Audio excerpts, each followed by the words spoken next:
Welcome to me, where suspenseful, thrilling, and mysterious stories will draw you into a world where the lines between reality and fantasy seem to blur.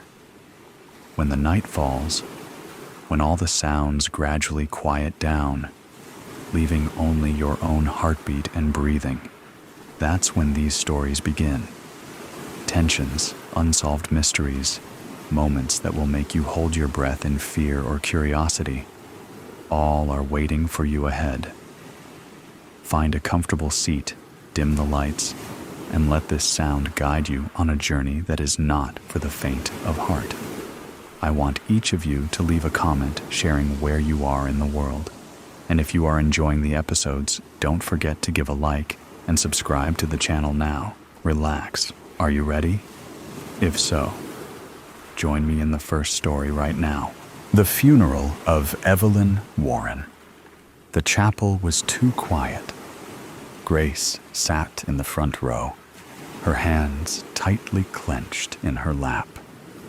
She couldn't stop staring at the closed casket, the weight of it pressing down on her chest. Her mother, Evelyn Warren, was supposed to be in there. Gone. The whole world seemed to have shifted under her feet. But Grace couldn't fully accept it. Not when the last time she saw her mom, she was barely clinging to life in that hospital room. The pastor spoke about Evelyn's life, about her kindness, her strength, her love for her family. Grace barely heard him. Her mind kept drifting back to the hospital, the soft beeping of the machines, the moments of whispered conversation between her and the nurses. "She's not going to make it," they'd said, and everyone had gathered around, waiting for the inevitable. But how had they gotten it so wrong? How was she really gone? A door creaked open, faint, but loud enough to break the silence. Grace's eyes snapped up instinctively. The air in the room seemed to change, thickening with something she couldn't place. At first, it was just the soft sound of the door, but then she noticed people in the back of the chapel, turning their heads. It wasn't just the noise. There was something in the way the air shifted, something tense. Something didn't feel right. At first, Grace didn't see anyone. She just heard the door. But then, she caught a glimpse of a figure stepping through, standing still in the doorway. A woman. Her figure barely visible in the dim light. Grace's stomach dropped. The figure was too still, too stiff. She couldn't see her face, just the outline of someone standing there, looking almost out of place. But then, the figure stepped forward. It was a woman, wearing a simple dress, her hair falling loosely, almost wild, around her face. Grace's heart skipped a beat. There was something about the way the woman moved, about the way she stood there, her presence pulling every eye in the room toward her. Something in Grace's gut twisted. She knew that woman. She knew her all too well. Her breath caught in her throat. Grace stood up slowly, her legs shaking. The woman wasn't talking, wasn't even moving, just standing there. But it didn't matter. Grace's eyes were locked onto her. A strange panic flooding her chest. It was like something inside her was telling her this wasn't a mistake. "Mom," Grace whispered, the words barely leaving her mouth. But the woman didn't answer. She stood still, her eyes scanning the room. There was something about her, about the way she looked, like she was lost or confused. Grace couldn't breathe. Every instinct screamed that it wasn't possible. She was just imagining things. But the figure, that woman, had to be her mom. Her voice trembled as she repeated the word. "Mom?" The woman blinked. Once, twice. She took a step forward, her gaze still unfocused. Grace took a hesitant step toward her, and then, slowly, the figure's eyes found Grace. They locked, and for a brief moment, the room fell completely silent. The woman's lips parted, but the words were slow, unsure. I'm not dead." The room seemed to hold its breath. Grace's mind was spinning. Her body was still frozen, a wave of confusion and disbelief washing over her. She wanted to ask a million questions, but no words came. The woman, Evelyn, took another step forward, her face pale, her expression distant, as if she were struggling to remember why she was here. "I didn't die," she whispered again, almost to herself, before her eyes finally met Grace's. "I'm not dead." Grace's mouth went dry. Her hands shook.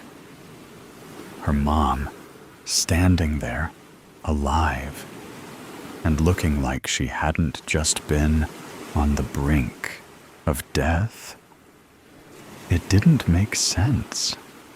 She couldn't make sense of it. Not when she had just signed the papers hours ago. Not when she had seen the doctor shake his head. Not when the nurses had told her it was over. She took a step closer, her heart racing. "Mom? How are you? What's going on?" Evelyn's eyes were distant, like she was still trying to piece everything together. "I don't know, Grace," she said, her voice low, almost trembling. "I don't know. I was in the hospital, and then I woke up somewhere. I don't remember how or why. It doesn't make sense." Grace felt the floor beneath her shift. It wasn't just her confusion anymore. The whole room was holding its breath. The whispers around her, the people shifting in their seats. It all felt like the world was tilting, like something that should have been impossible was somehow here, in front of her. Her mother was here, alive, but no one knew why. A voice broke through the silence, sharp and incredulous. "What do you mean you woke up somewhere?" It was Mark, Evelyn's husband, standing at the back. His voice was trembling, but it was louder than the rest. "How could you just wake up? You were dead, Evelyn." Evelyn turned slowly toward him, her gaze steady but tired. "I don't know what they told you, Mark." she said, each word heavy. I don't know what happened, but I'm not dead. I'm standing here. I'm alive. Mark shook his head, his face pale, his hands clenched by his sides. This doesn't make sense. I saw them roll you out. I saw them. His voice broke for a moment. I thought we were done. I thought I was burying you today. People exchanged uncertain looks, some beginning to stand, others shrinking back into their seats. Everything had been turned upside down in an instant. Grace's mind was racing. But the hospital, the machines, Her voice faltered, as if the words themselves were too heavy. I was there, Mom. I saw you. I told you I loved you. She couldn't finish. The memory of her mom lying there, so fragile, barely clinging to life, was still too fresh.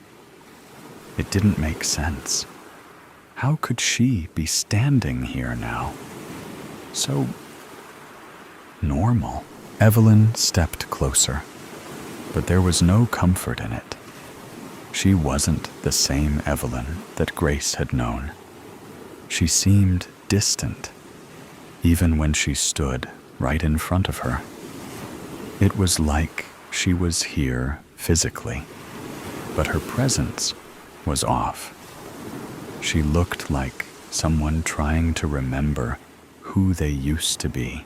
I don't know why they told you that, Evelyn said softly.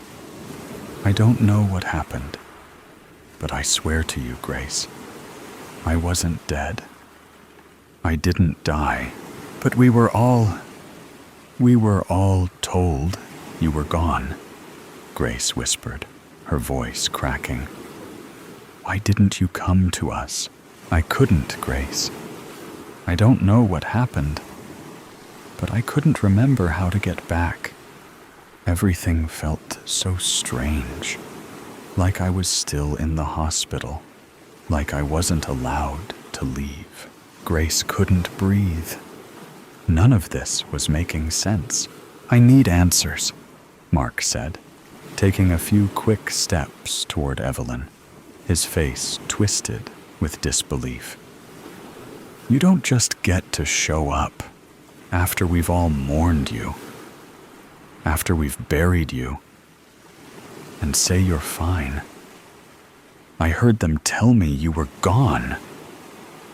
His voice was sharp, raw. What is this? Some kind of joke? I'm not joking, Mark, Evelyn said, her tone suddenly hard, but there was a weariness behind it. I'm not here to hurt anyone. I'm not here to confuse you. I'm just telling you the truth. I don't know what happened, but I'm not dead. The room was silent again, the weight of her words hanging in the air. Grace wanted to scream, to shake her mom and demand answers, but she could only stand there, frozen. The casket behind her, her mother's casket, was a cruel reminder of everything that was supposed to be real, of everything that wasn't. Maybe you should sit down, someone whispered from the back. Grace couldn't tell who it was. Evelyn's eyes flickered around the room, scanning the faces. And for the first time since she entered, she seemed to register how many people were watching. Some were looking at her in disbelief, others in fear, unsure of whether they should approach or retreat. I'm not trying to hurt anyone, Evelyn repeated. her voice quieter now, though there was something like sorrow in her tone. But I can't explain this. I don't understand it. I don't understand how I'm standing here, either. I don't understand any of this. Grace felt tears threaten to spill, but she fought them back. The world was too heavy. It felt like her brain couldn't catch up with what was happening. The way her mother looked, alive, but not the same, was like a dream, like something she'd imagined in her worst nightmare. And yet, here she was, in front of them, breathing, standing, alive. "I'm sorry," Evelyn said, her voice barely audible. "I'm sorry I wasn't there. I don't know what happened. But I'm here now." Grace, standing there, couldn't shake the feeling that the answers weren't going to come easy. And maybe they never would. The above story ends, but the suspense and thrill have never stopped. Right here is another equally interesting story. Please continue listening. Runaway Bride. Hopping onto a random train in the middle of the night was not the best idea Elise ever had. Not her worst, but a close second to when she was 13 and slept in the library overnight, only to wake up surrounded by cleaning pixies, surrounded by luggage and the smell of old clothes. She shifts her legs to avoid having them fall asleep before the train reaches the next stop. In other carts, there are no doubt people dining and laughing with glasses of champagne in their hands. She wishes she could join them in their revelry, but leaving her hiding space in a torn, dirt-stained wedding dress won't bring her the right sort of attention. Elise only wanted to be sure that no one had altered it without her knowledge, like her mother-in-law-to-be threatened to do when she failed to convince her to wear her gaudy dress from her own wedding. She didn't expect to hear screaming from the adjacent room when she tested how it fit. Glass bottles filled with wine for the guests breaking against the adjoining walls, the cries only stopping at the sound of a sickening thud. Her groom's voice only relieved her for a moment before she heard it discuss where to dispose of the body. She acted on instinct, opening a window and running until she found the train ready to depart. Tears come unbidden after what feels like centuries, thinking of only escape and surviving. Her plans of marrying the man of her dreams are now as broken as her heart. Her eyes grow heavy after her sorrow drains her of tears that further stained her once beautiful white gown. Not even the pain in her blooded feet could keep her awake as adrenaline faded from her body, replaced with exhaustion. Time passes her by as she slept, leaving her ignorant to the moment when the train stops and she's no longer alone. Someone large and strong grabs her, pulling her forward to the point where she nearly falls. Despite her panicked cries, Elise is dragged across the floor, her body already sore from her escape, her limbs unable to move from the mixture of fear and defeat. This is it, my end. They'll take me back to the estate, if not the chapel. My murderous groom will say I'm just a frightened bride with cold feet. And then it will be my body buried somewhere unknown. No one will know I'm missing until I'm nothing but bones. They take her into a train cart filled with people in fancy clothes, tossing her into an empty booth, her head falling against the window, exposing the darkness she used to cover her escape. She doesn't recognize the area behind the glass. Nothing but trees with no sign of human influence. Despite the throbbing in her skull, Elise turns her head to the gawking crowd staring back at her in confusion and horror. Their meal interrupted by her unexpected entrance. Only a lone man in a trench coat and wide-brimmed hat has a neutral expression when looking at her. "Is this everyone?" the man asks a uniformed man, the one she assumes brought her here. "Yes, sir. All the passengers are accounted for, and our stowaway." "Any sign of the necklace?" "No, sir." The man in the trench coat sighs in frustration. Elise shrinks into herself as the eyes surrounding her seem to search through her soul. "Who is she?" one whispers. "I don't know. I don't recognize her." "Wait, isn't there a wedding this morning? The Von Gray and Carlyle families, right? It can't be Elise Carlyle. She wouldn't be caught dead in such a state. Besides, why would she be running from her own wedding? They've known each other for years." Elise opens her mouth to explain everything. Yet no words would come. Try as she might, the only sound she can make is a strangled cry. The man in the trench coat walks down the small path separating the row of booths, hands behind his back in thought. Everyone else remains where they are, their panicked whispers filling the small space with dread. "Detective, what are your plans?" someone asks. "I already have the train staff searching for the missing jewelry.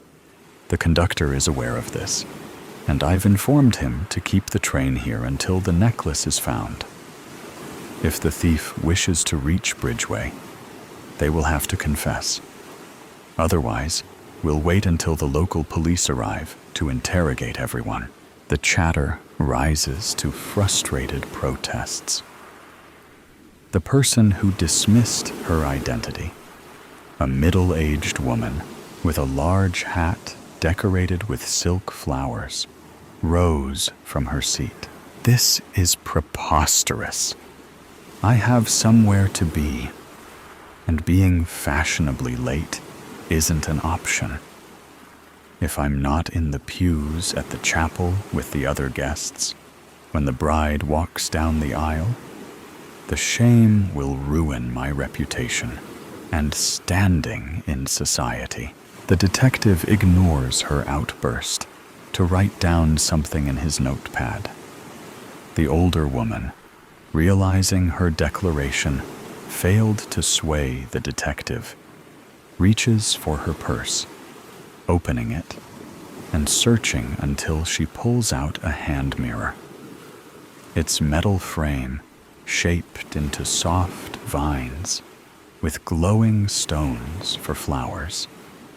Elise recognizes her seeing mirror as the work of a famous artisan in Bridgeway, the place where the chapel awaited her, and what she once thought would be the start of her new life. The older woman leaves her seat, not making any effort to hide what she's doing from the detective or the other passengers. If he suspects something, he doesn't show it as he eyes the passengers. The older woman finds a small corner with an empty booth, turning her back to the others as she presses the flowers and whispers a few words to connect with another seeing mirror. Elise can only see a flash of light from the mirror before the detective takes position across from her, blocking her view. Care to answer some questions? Elise tries once more to speak. And again, only a sound of pain escapes her lips.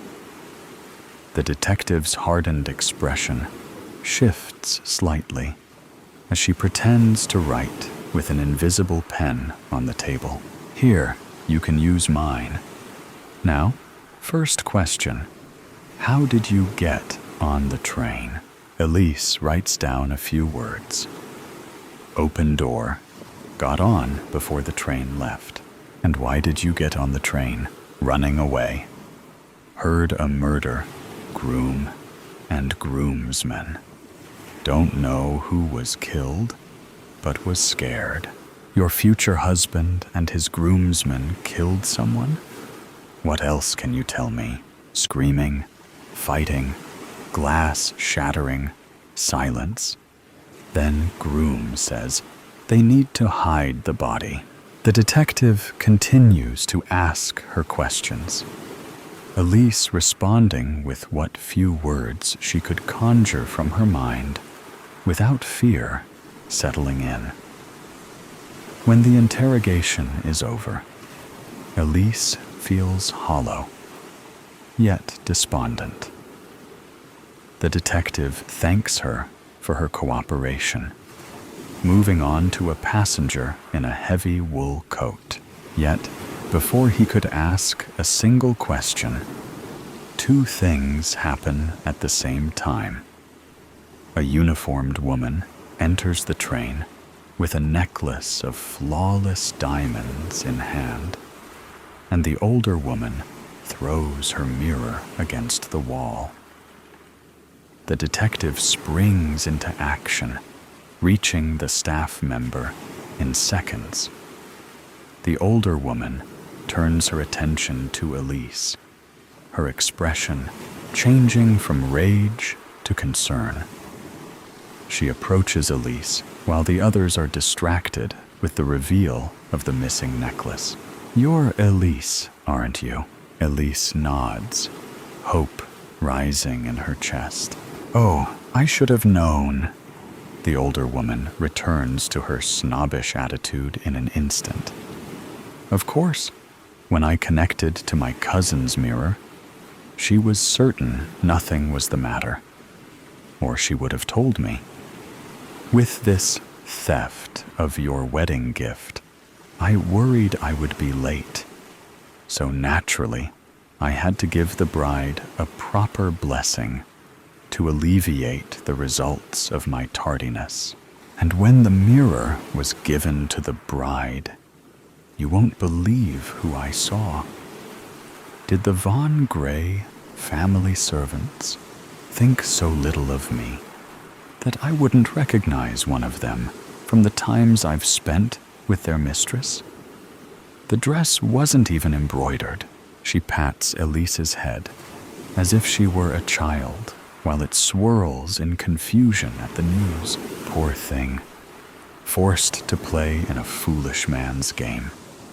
No doubt he believed the veil would hide her identity until the priest declared them husband and wife. No matter, everything will be revealed soon enough.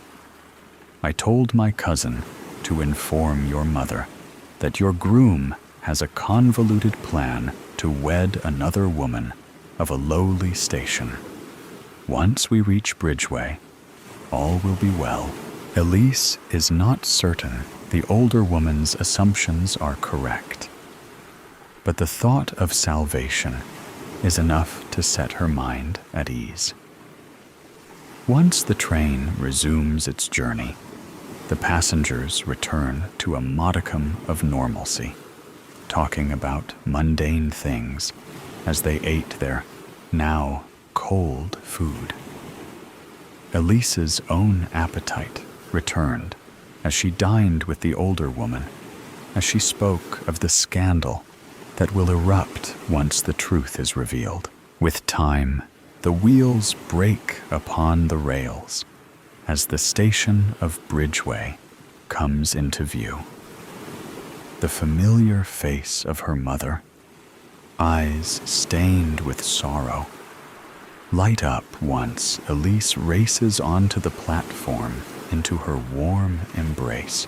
Let's continue with the next no less thrilling stories. Two monsters. Anatolius's home had been destroyed. Apart from the crackling of fires, still eagerly munching at the dregs of what used to be beautiful greenery, the island was silent. Anatolius might not have noticed the army behind him, were he marching on an adjacent kingdom. This kingdom, his kingdom, had been razed. Every home they passed was either a pile of ashes or the blackened husk of a stone wall. Anatolius pressed on. Nephele had to be okay. She'd been alone with Anacreon for 6 years. He still had to apologize for that. He remembered the linen sheets she'd wrapped around their boy as she carried him. The boy with her blue eyes and the golden hair Anatolius himself had been born with. Hair that would by now be darkening to a soft brown. He'd been looking forward to catch up with them, with the goings-on of the kingdom, with the childhood he'd missed out on.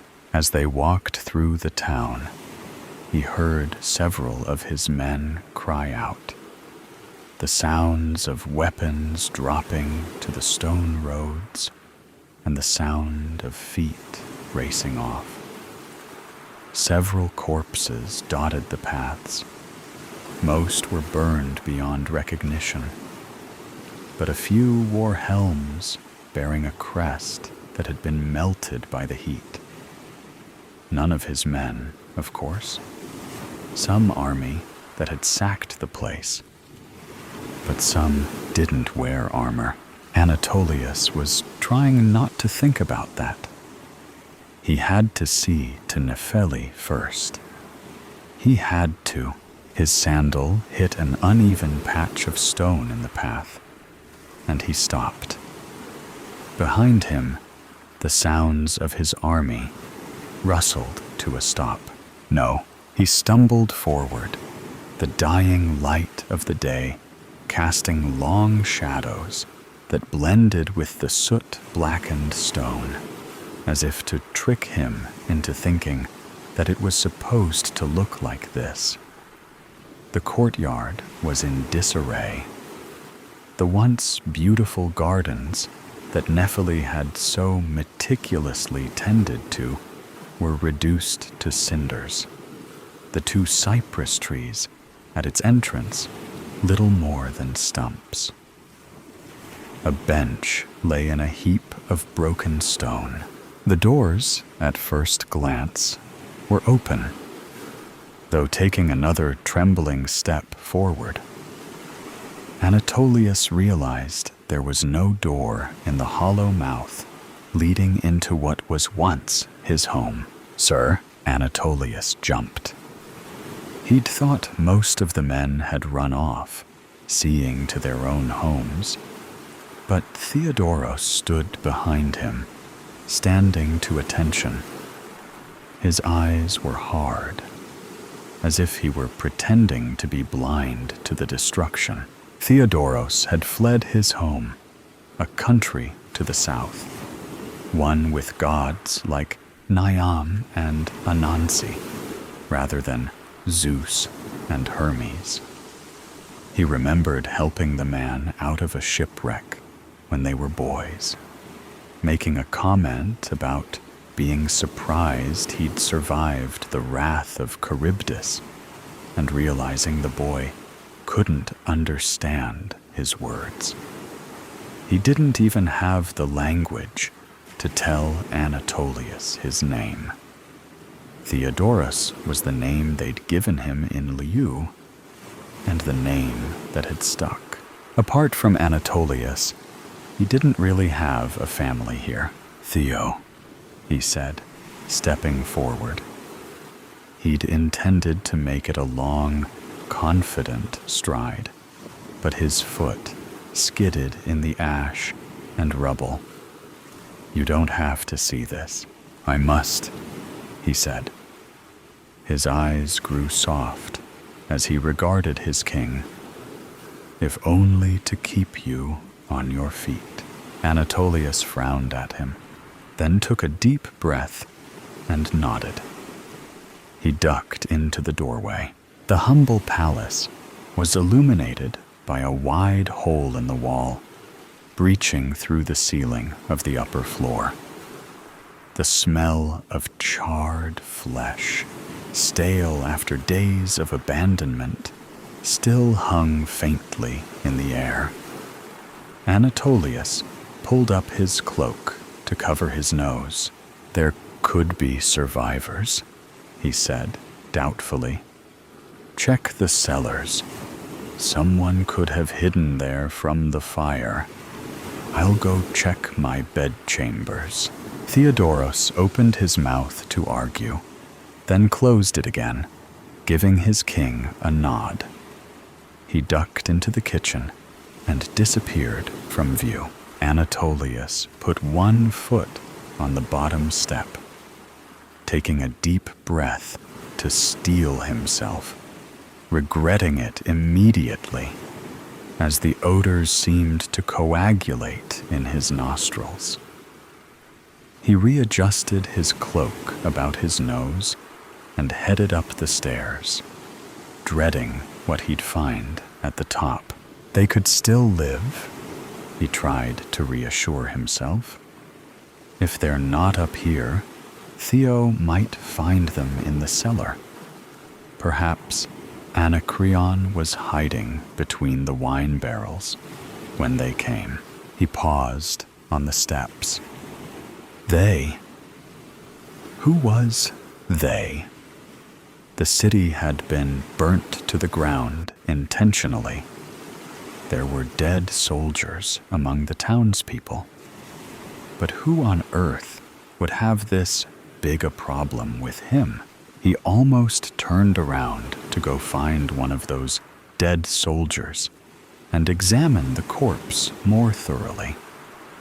But he shook his head and took another step up. Don't distract yourself, as his words echoed in the still air.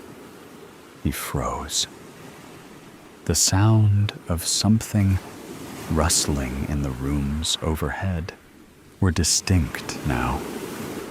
A scuttling of feet and fabric. Someone was here. One hand on the hilt of his xiphus, he charged up the stairs. It could be Nepheli, but it could be someone else entirely.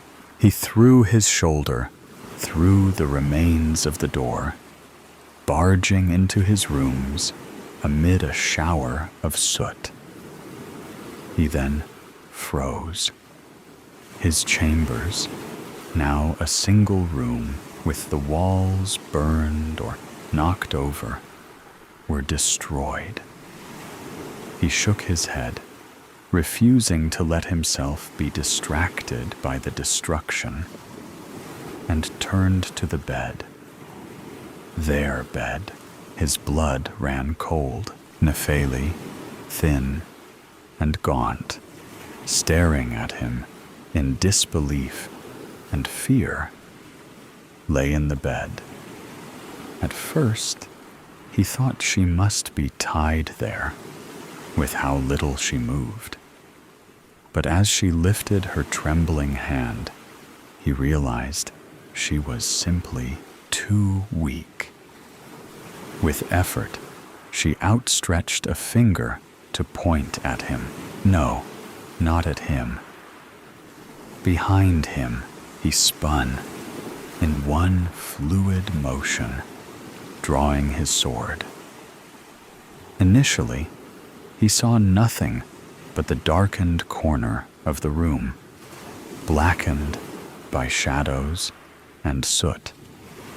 Then a low, dark chuckle echoed, and two glowing pinpricks of red appeared from the void.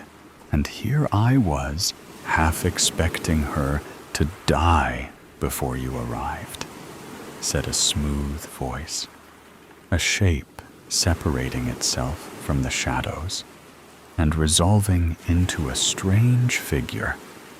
It stepped forward, some kind of humanoid relative of Chimera, Anatolius thought. Its legs were smooth, dark red, scaled things, talons clinking on the stone floor between the tattered remnants of a pelt, the long, thin end of a reptilian tail whipped around.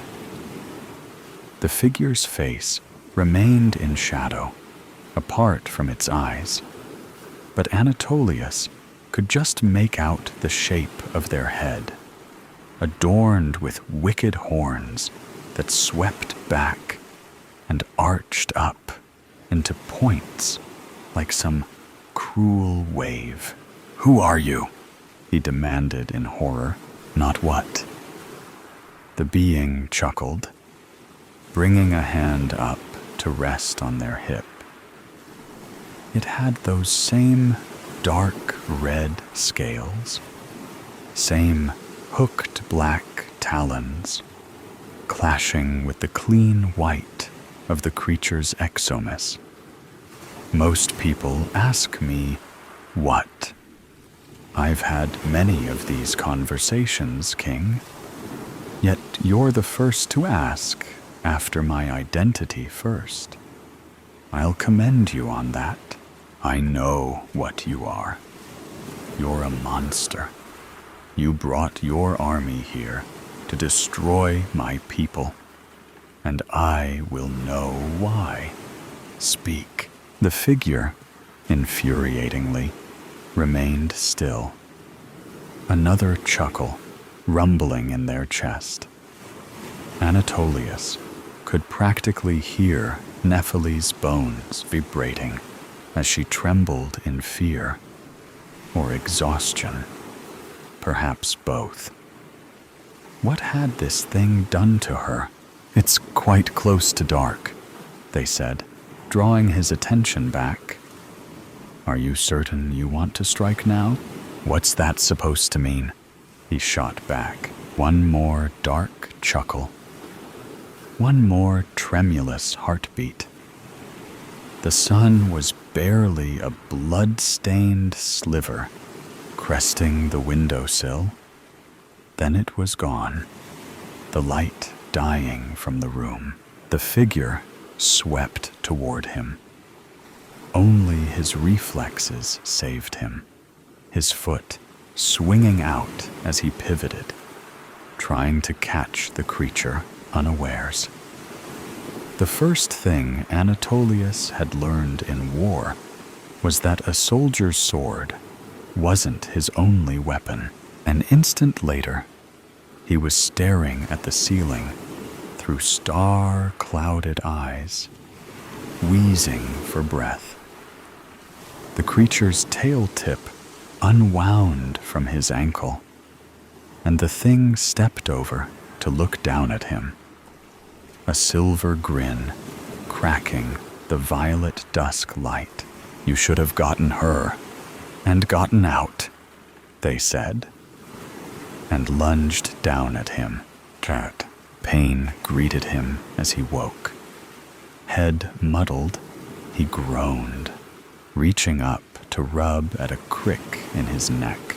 A hand grabbed his wrist, and he cursed under his breath. That thing, let go! The words, though attempted to be forceful, came out as a pained hiss. He glared up at the figure above him, reaching for his sword. A moment later, he realized it wasn't the thing from earlier, but a more familiar face. Theodoros. Anatolius relaxed. What happened? Theodoros loosened his grip on his wrist, readjusting to help Anatolius sit up. There was a pain in his eyes, Anatolius realized. Or was it guilt? He shook his head to clear it, feeling a lot like he was nursing a hangover without having drunk the wine. I am sorry, Your Majesty. Anatolius looked around the room. It was still in the same disheveled state as before, only now a huddled mass lay on the ground beside him. The creature, he realized. Its tail was still coiled lightly around his leg, but it lay in a puddle of blood. And Anatolius realized with shock that the sword whose handle he'd been reaching for was buried in its chest. Looking over the thing now, it seemed so much smaller, so much less imposing. He could see its face clearly now. Nearly human, but for a dusting of crimson scales across its cheeks. Had they been that bright before? Or had he been imagining it in the distorting shadows of the encroaching night that collected in patches around the outside corners of its hollow silver eyes, framing its face? It was a woman, too. More sets of horns studding her jawline, almost like facial hair.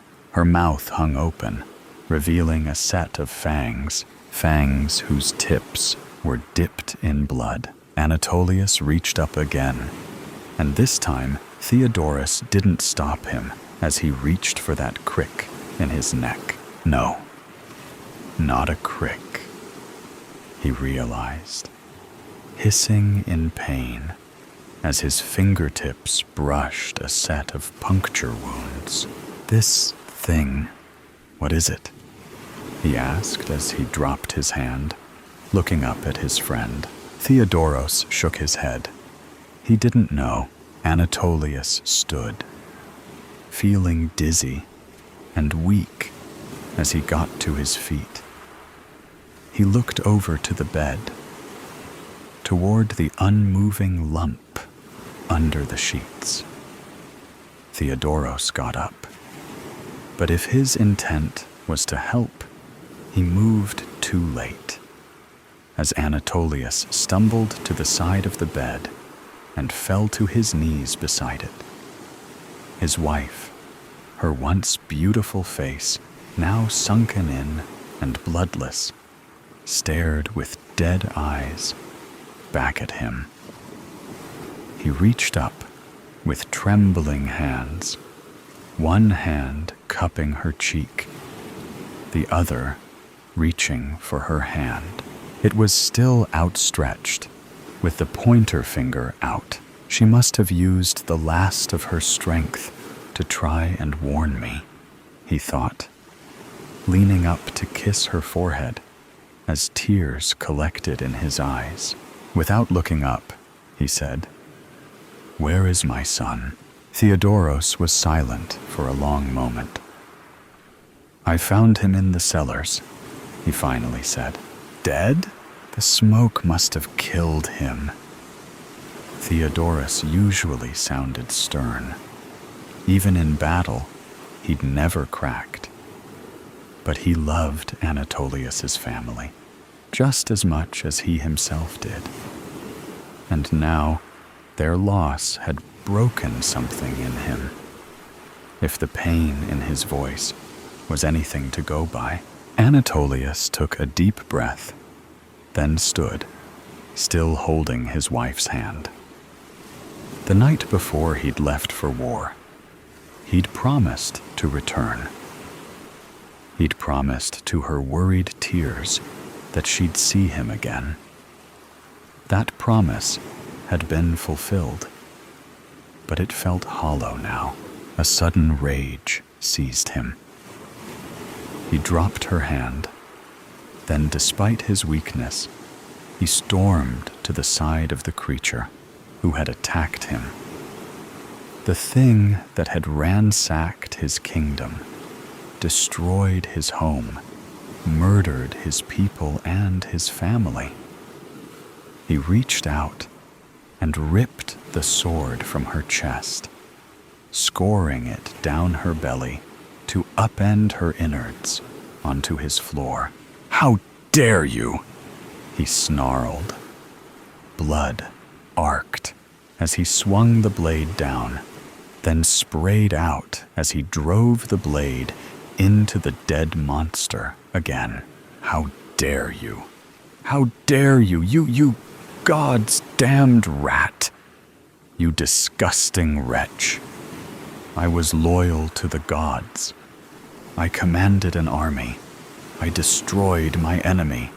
How dare you spit in my face like this?"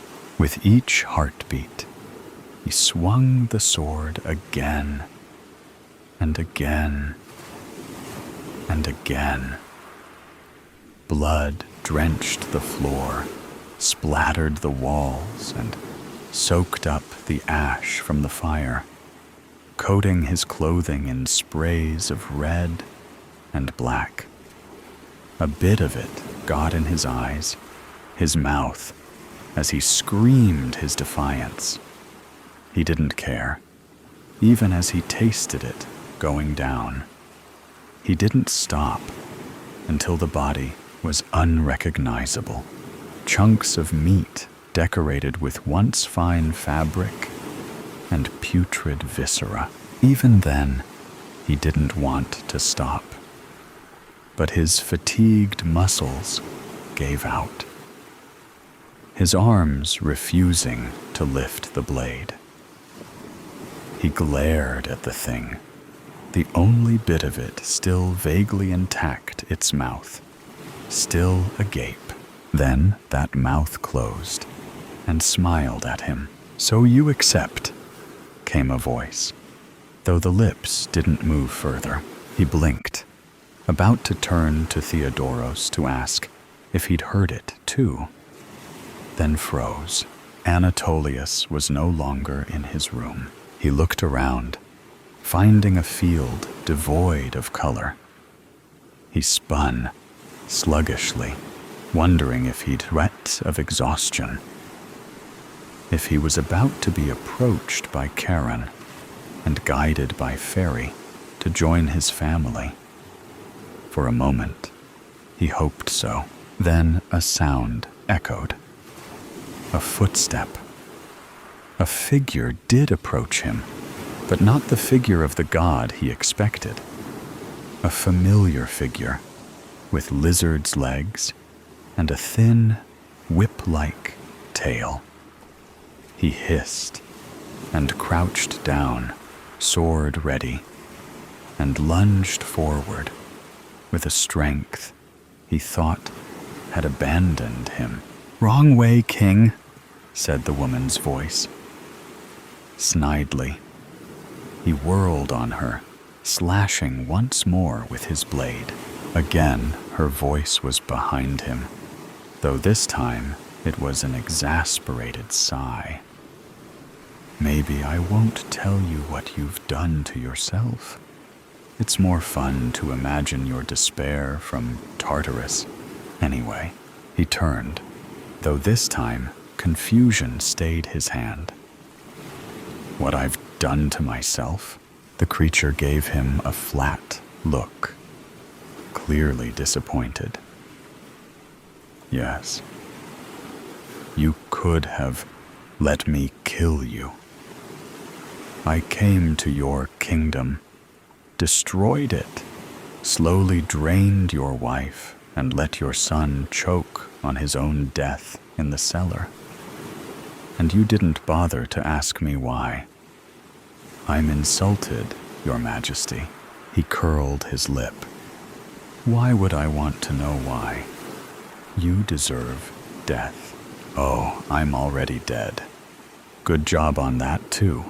Though if you'd been a little quicker, you might have escaped." "What?" He paused. She'd opened her mouth, tongue tracing his blood off her fangs. He reached up, finding the wound she'd given him, though in this strange place, touching the area didn't hurt. "I've made you immortal," she said smugly, hands on her hips. "That wasn't my goal, though. I am very old, Anatolius. I was hoping to die. I was just glad for a little fuss on my way out." "Why seek me out for that?" he demanded, hand still on the wound, as if by covering it, he could avoid the immortality she promised. Something told him it wasn't the immortality he might have wanted. "I've heard of the wars you Greeks wage," she said conversationally. Lifting one hand from her hip, she cupped the air, and Anatolius jumped back as a lithe flame danced in her palm. "I carry a power to make them more destructive, as made evident by what I did to your home. The power of one creature's rage. I did not bring those soldiers, Anatolius. That was one of your allies, sending their army to defend your people. They failed. You..." His mouth went dry. "You did all this on your own?" She grinned, crooking her fingers around the flame in her hand. Upon closer inspection, that flame was bigger than it appeared. Bright orange, bleeding into a pinkish hue, and then darkening to black as they curled around her cruel grin. "That was my power, Anatolius. And now it's yours." She swept forward soundlessly. Then, suddenly, her hand was on his chest, the tips of her claws digging into his flesh and caging the flame against his skin. He screamed, but before he could swing his sword again, she'd pressed it into his chest. Everything became blinding pain. The fire seemed to consume his heart, then flood through him along the paths of his veins, setting him alight. That strange flame morphed him into a human-shaped bonfire. Everything was flame. All he knew, everything he'd ever known, was that flame. It burned away every bit of him, leaving a smoldering hunk of coal in his place. Within himself, he saw two faces. His wife, smiling at him, her dazzling beam burning away the memory of her dead in her bed. That of a young boy, older than he'd known his son, but undoubtedly him all the same, grinning playfully up at him through the mess of curls on his head. Though made of that flame, he reached out, pulling the both of them into an embrace. When he woke again, once more looking up at his own ash and blood-flecked ceiling, once more with Theodorus's face looking with concern down at him, there were tears in his eyes. Anatolius's home had been destroyed, and the next story will be told right away. Please listen carefully. Cliffhanger by Lee Kendrick. I had never been to a tropical country before. But Indonesia was my friends, and I chose a holiday destination after we had scanned the internet for tropical countries. We all agreed to go to the Indonesian island of Sumba, an island as large as Jamaica. Apparently, Indonesia boasts the most islands of any country. Unbelievably, over 17,000. My friends Michael, Bob, and I, Dave, had booked a holiday here for 2 weeks. We planned to do some snorkeling, exploring the coral reefs, and go on some boat trips to some of the Indonesian islands. For now, we were just chilling out on a sun lounger, drinking cold beers on the white sands of the Mbawana beach. The Sumba Island landscape is so rich in exotic plants and animal life. It also boasts unusual rock formations, including the Halfling Giant Stone. This is a coastal rock with a large gaping hole through it. In fact, me and the boys are just 30 feet away from it, to our left. Another unusual thing about Indonesia is the Indian Ocean. It changes color, varying from turquoise to ultramarine blue to a remarkable golden orange. Another thing this part of the world is known for is its earthquakes and tsunamis. Just a few minutes ago, we felt a heavy earthquake, but this was normal for Indonesia. We were glad we weren't in a city full of buildings. The tremor only lasted for about 20 seconds, and then it just fizzled out. Nothing to worry about. Feeling hot, I decided to go for a dip in the ocean. As I slowly walked in the soft, powdery white sand towards the ocean, I sensed a foreboding. And for some reason, I noticed it was taking me longer than usual at this time of day to arrive by the ocean. I also observed pools of seawater with seaweed, crabs, and other sea creatures, which weren't there before. And I'm sure by now I would have been hearing the waves come crashing onto the beach. But the ocean seems much further away. Then it dawned on me as I stared out into the distance. There it was, a few miles away, a massive wall of water.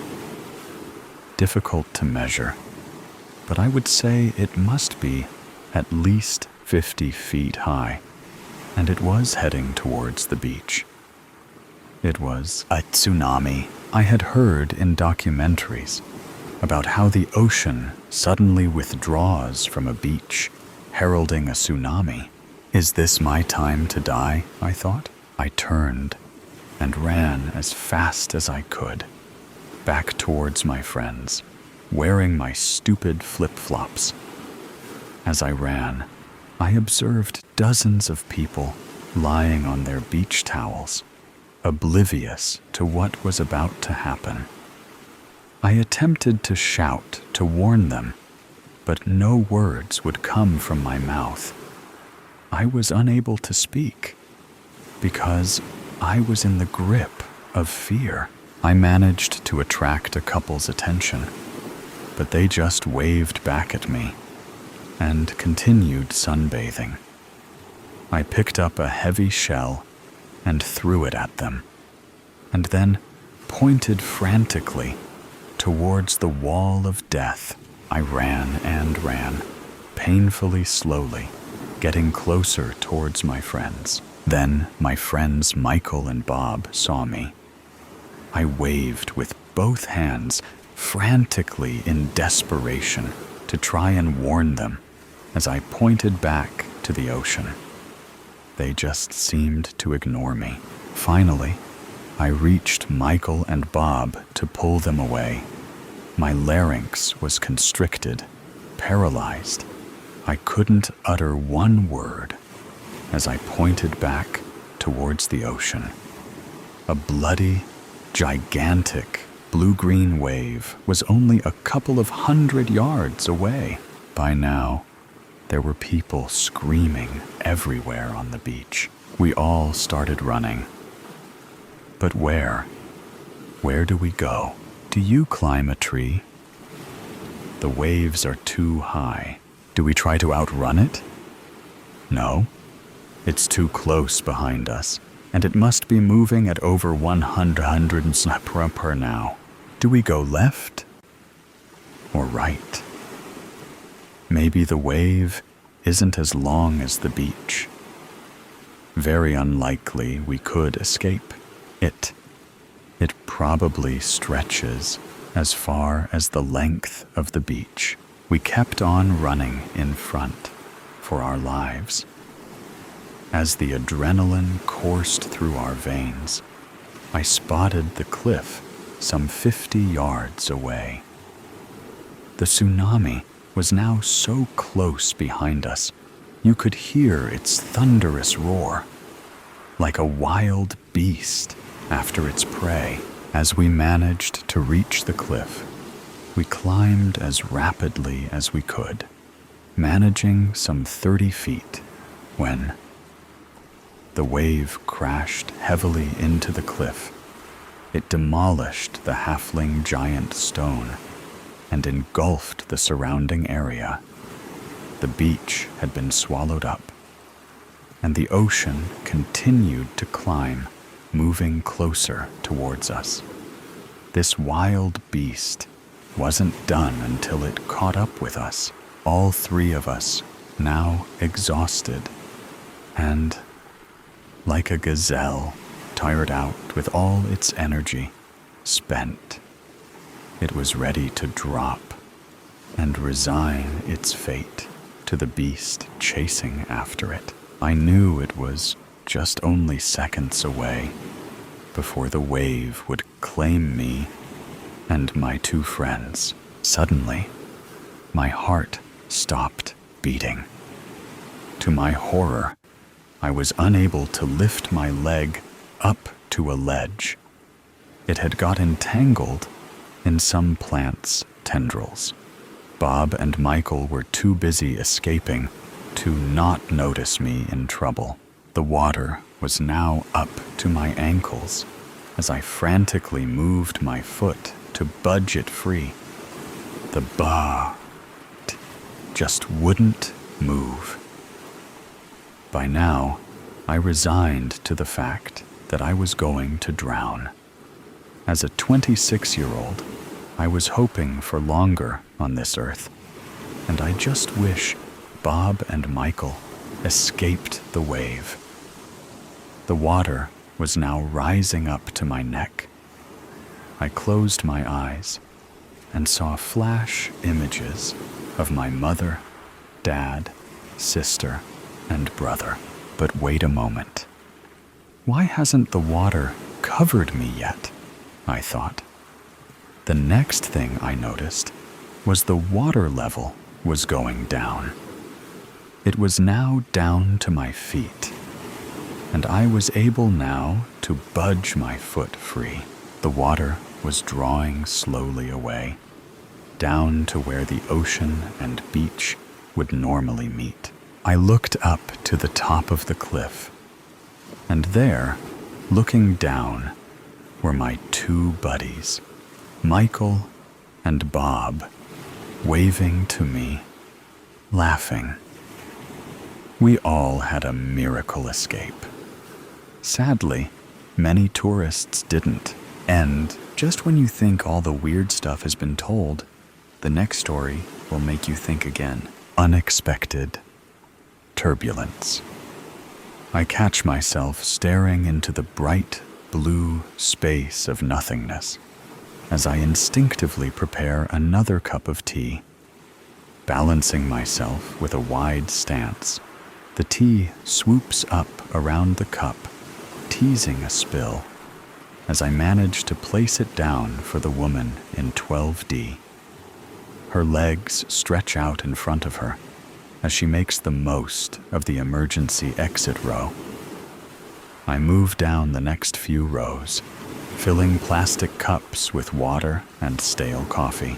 My mind is once again invaded with their final words to me. You're just asking for it, now being another glorified air waitress. What are you doing tonight, Soph?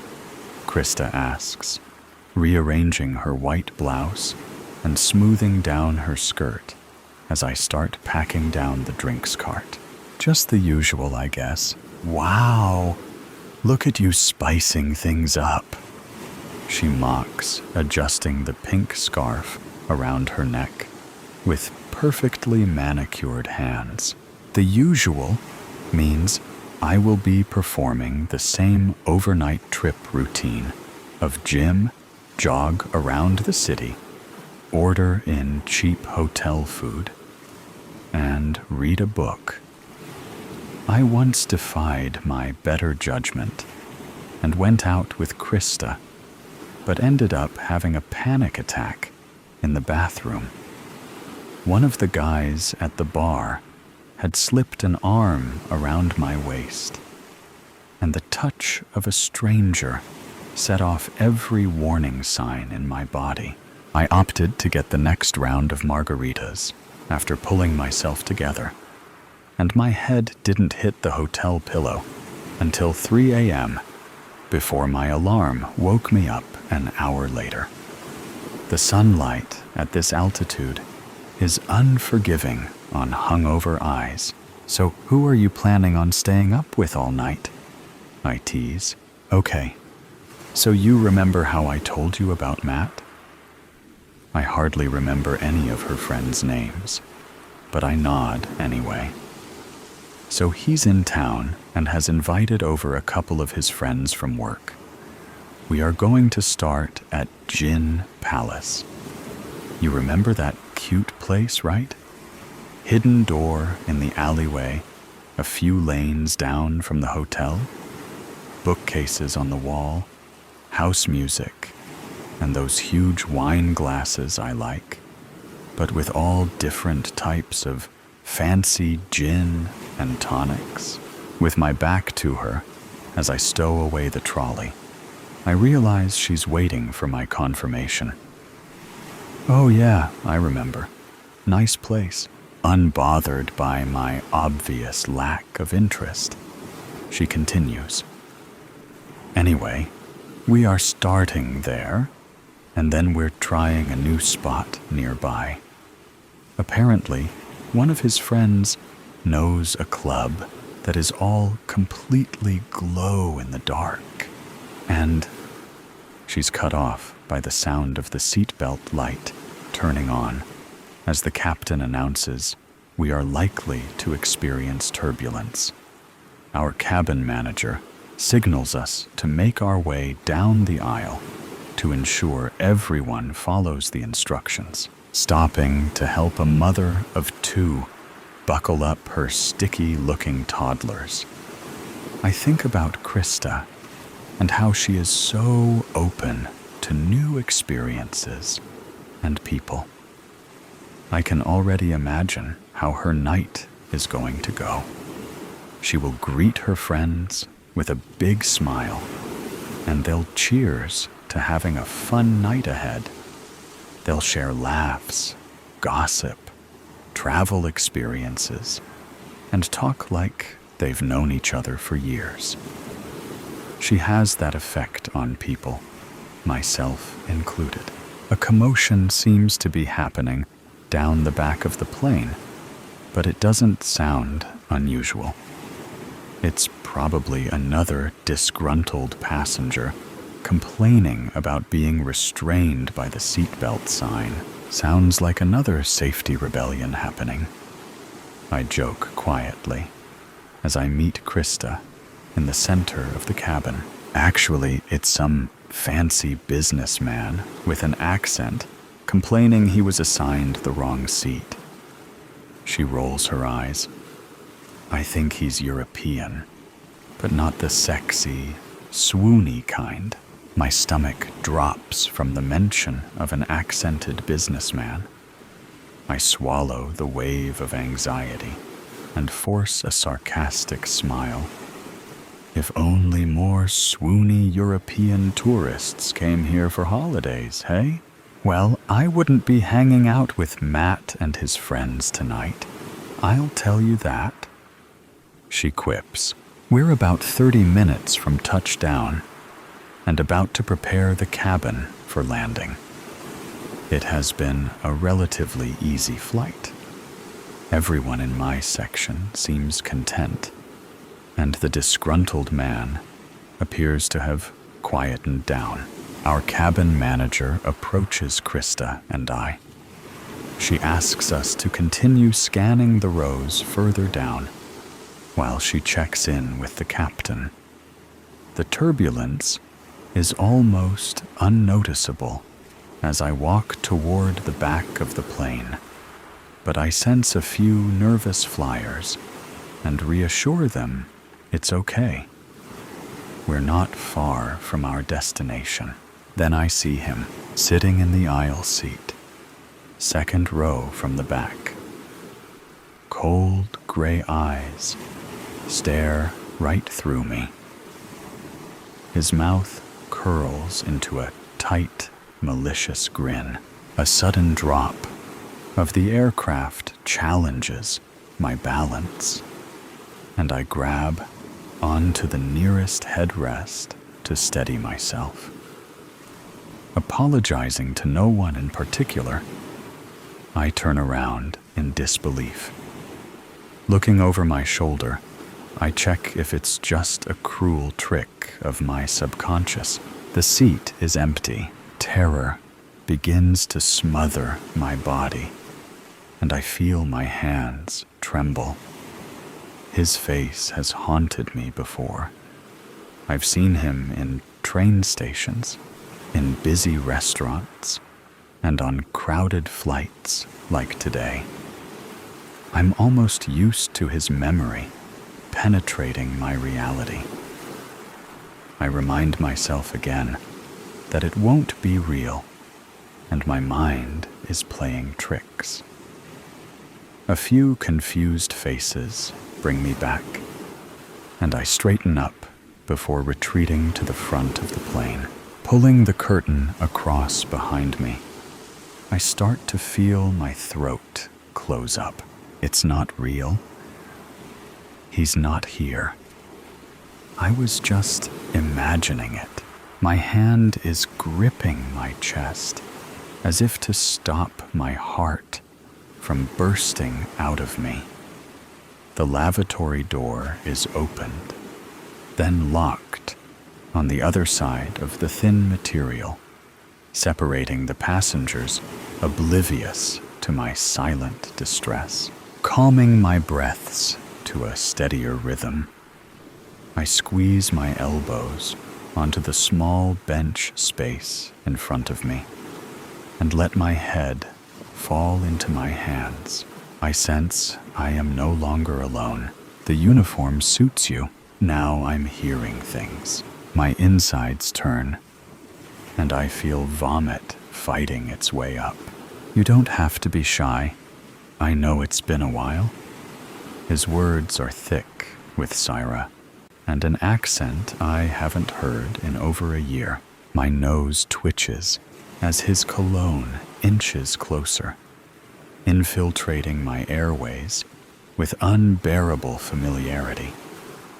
Definitely real. I've missed you, he says casually, as if we are two old friends. I desperately will for Krista or another attendant to interrupt the reunion, but I remain compromised. He's dangerous. I know this. A plane full of bystanders and a small crew of staff. What is he willing to risk? Before I am able to answer my own thoughts, I feel a cool touch to my lower back, and I stiffen. The hairs on my neck snap out like razor blades, and my blood turns to ice. Why won't you look at me, my dear? As his hand slides further up my back, I'm screaming for help, but no sound is leaving my mouth. I'm launching my knee into his ribs, but my legs are stuck in place. I'm reaching for the intercom, but my hands are locked together on my chest. A jolt knocks us both off our balance, and I'm able to swing out of his touch, only to find us face to face. He's shorter than I remember. Silver flecks scatter the sides of his thinning hair. He's even uglier than I remember. Sir, you can't be back here. Krista drifts past the curtain and pauses in between us. Get back to your seat now, please. Of course, my dear. Pausing to smirk before he exits. Are you okay? You look like you've just seen a dead body. Krista's face is filled with concern. I bite my tongue before responding with, I wish I had, and let her know I'm fine, just a little shaken from the bumpy ride. Oh, really? I can hardly feel a thing. She moves over to the CID's system and sets the lavatory lights to red. We'll be descending soon. I straighten up my blouse and pat under my eyes to make sure any signs of horror are blurred into my smooth, professional mask. So did Mr. Fancy Pants think he'd find his seat up here? What? I can hardly hear her over the ringing in my eardrums. The European guy with the accent. Was he pestering you about his seat? Oh, I force an eye roll. He just came too far up looking for the bathroom. Well, you'd think he's a regular flyer with that attitude. Wouldn't he know where the lavatories are on these planes by now? I shrug and move past her, pretending to be busy conducting final checks on the food and beverage lockers. Krista announces the instructions for our descent across the cabin intercom, then turns to me. I'm just going to do a final rubbish collection and seat check. You want to just wait here? You look a little pale. Yeah, if you don't mind. Thanks. I move to open up the jump seat and begin to strap myself in. Damn, I mutter. I forgot to pull back the curtain. My hands are still shaky from the monster behind it. I begin to release the seat belt and stand up, taking a deep breath in before I reach up for a handful of fabric. But a hand grabs mine first. My weight is suddenly whipped out from underneath me, and I'm falling. A wicked crack erupts from behind my ears. I can feel something warm and wet trickle down my back. You thought you could run away, and I would forget about you? He's hovering over me. Did anyone hear me fall?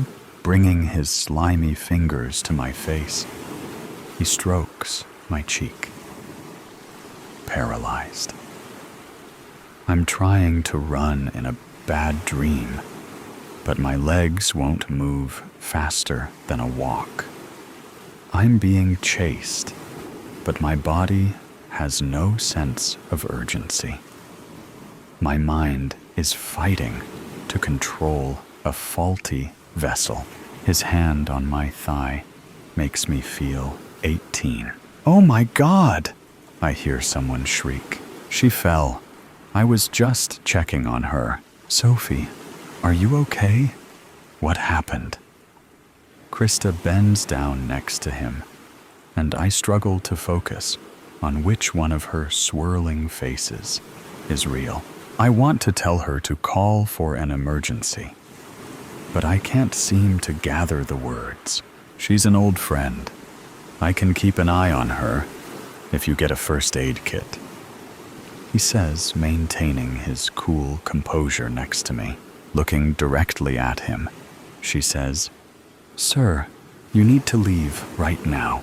Before she can say more, he thrusts his hand around her throat, and she is backed against the jump seat I was sitting on just a minute before. Awful screeches escape from her mouth as the veins grow by her temples. Her eyes search desperately. Watching my friend struggle for her life suddenly releases all the tightly wound ropes holding me anchored to the floor. My hand reaches for the nearest cupboard, and a coffee pot extends from my arm and cracks down on his skull. I hit him again and again and again. "Soph," she croaks. "Sophie," Krista pleads, struggling to pull herself up from the ground. He is silent, snapping back to my sense of self. I realize what I've done. The coffee pot drops from my hand, and a few wet drops slide off my face with it. "We need a doctor. Is anyone a doctor?" I yell, and hear the gasps echo down the aircraft. I was fresh out of high school and approaching my move-out date assigned by my parents when I started working. It was said to be the best restaurant in town. We had regular guests from all over the world who stayed in the hotel above. I didn't notice it at first, how I was always rostered on the section of mostly dinner for ones. I received generous tips and learned about the different places they were all from. I enjoyed being praised for my efforts and attentiveness during the meal. The mostly male and outspoken staff generally left me alone, which suited me just fine. Though occasionally they'd comment on my appearance, telling me I needed more makeup if I had tired eyes or to put on a smile when I was clearing tables. The manager would joke about my tight ass and even grabbed it once to check the merchandise in front of the kitchen crew. Mr. Ackerman would arrive every night at 5 p.m. and order a glass of Syrah when he was in town. He'd sink into the couch at the bar and chat to the staff about life in Europe and his work in the oil business. I caught his eyes scanning my movements a few times, but we didn't speak until I was placing the napkin at his table and asking, "The usual again, sir? Make sure you take good care of him." I was frequently reminded by my manager, Colin, at the mandatory Christmas work party. We had dinner at a local pub, and Colin insisted we joined him for drinks after. Once a girl refused these nights out drinking, and she shortly had her hours cut and tips reduced until she had no choice but to quit. At the bar, we ran into some of our regulars. Mr. Ackerman seemed pleased to see us and eyed my black dress thoroughly before delivering a sharp wink. "You should go chat with him. Keep up the good service, you know," my manager instructed with a pat on the ass, a glass of wine in hand. Courtesy of the man next to me, I sat there, struggling to answer the questions over the blasting music. I noticed how misplaced Mr. Ackerman was in his business casual attire, surrounded by partying patrons, 10 or 20 years his junior. "Sorry, I didn't hear you." I leaned into his side ever so slightly, struggling to keep any distance between us. His hand slid around my thigh in response. "I'll miss seeing you when I go back home." "I'm sure you'll be fine." There were flowers in my locker the following week, and a note saying he looked forward to seeing me again. I tried talking to Colin about how it made me uncomfortable and thought it was unprofessional. "Sophie, this is professional. You're making connections and bringing in regular money. Keep up the excellent work." He checked in a month later and greeted me with 3 kisses on the cheek during a busy service. I wanted to run. I wanted to wash his touch off in a scorching shower. Instead, I smiled and continued serving overpriced glasses of champagne. Then came dinner. Colin called me before my shift, asking me to wear the same black dress from the Christmas party. "It's a formal kind of occasion tonight. We need to be on an extra level." Too afraid to disobey, I reluctantly arrived with black kitten heels to match, only to find I was to be served that night instead of serving. Promised my pay as usual, plus a tip from the foreign businessman, I followed orders. We sat at the candlelit table and discussed his travels and work in the private dining room. I actively avoided any conversation directed back to me. A package with a silver bow was placed between us when the plates were cleared. "For you, my dear." I carefully unwrapped it to find an expensive-looking perfume. "Only the best for my favorite girl." I don't know what to say. Forcing a smile, which ached my entire face. "Say nothing," he whispered, pulling my hand toward him before placing his lips on my skin. I resisted every urge to whip it away and smack his jaw, but I felt another pair of eyes on me. I glanced over to the room door to find my manager peering in, nodding in approval. Everyone knew.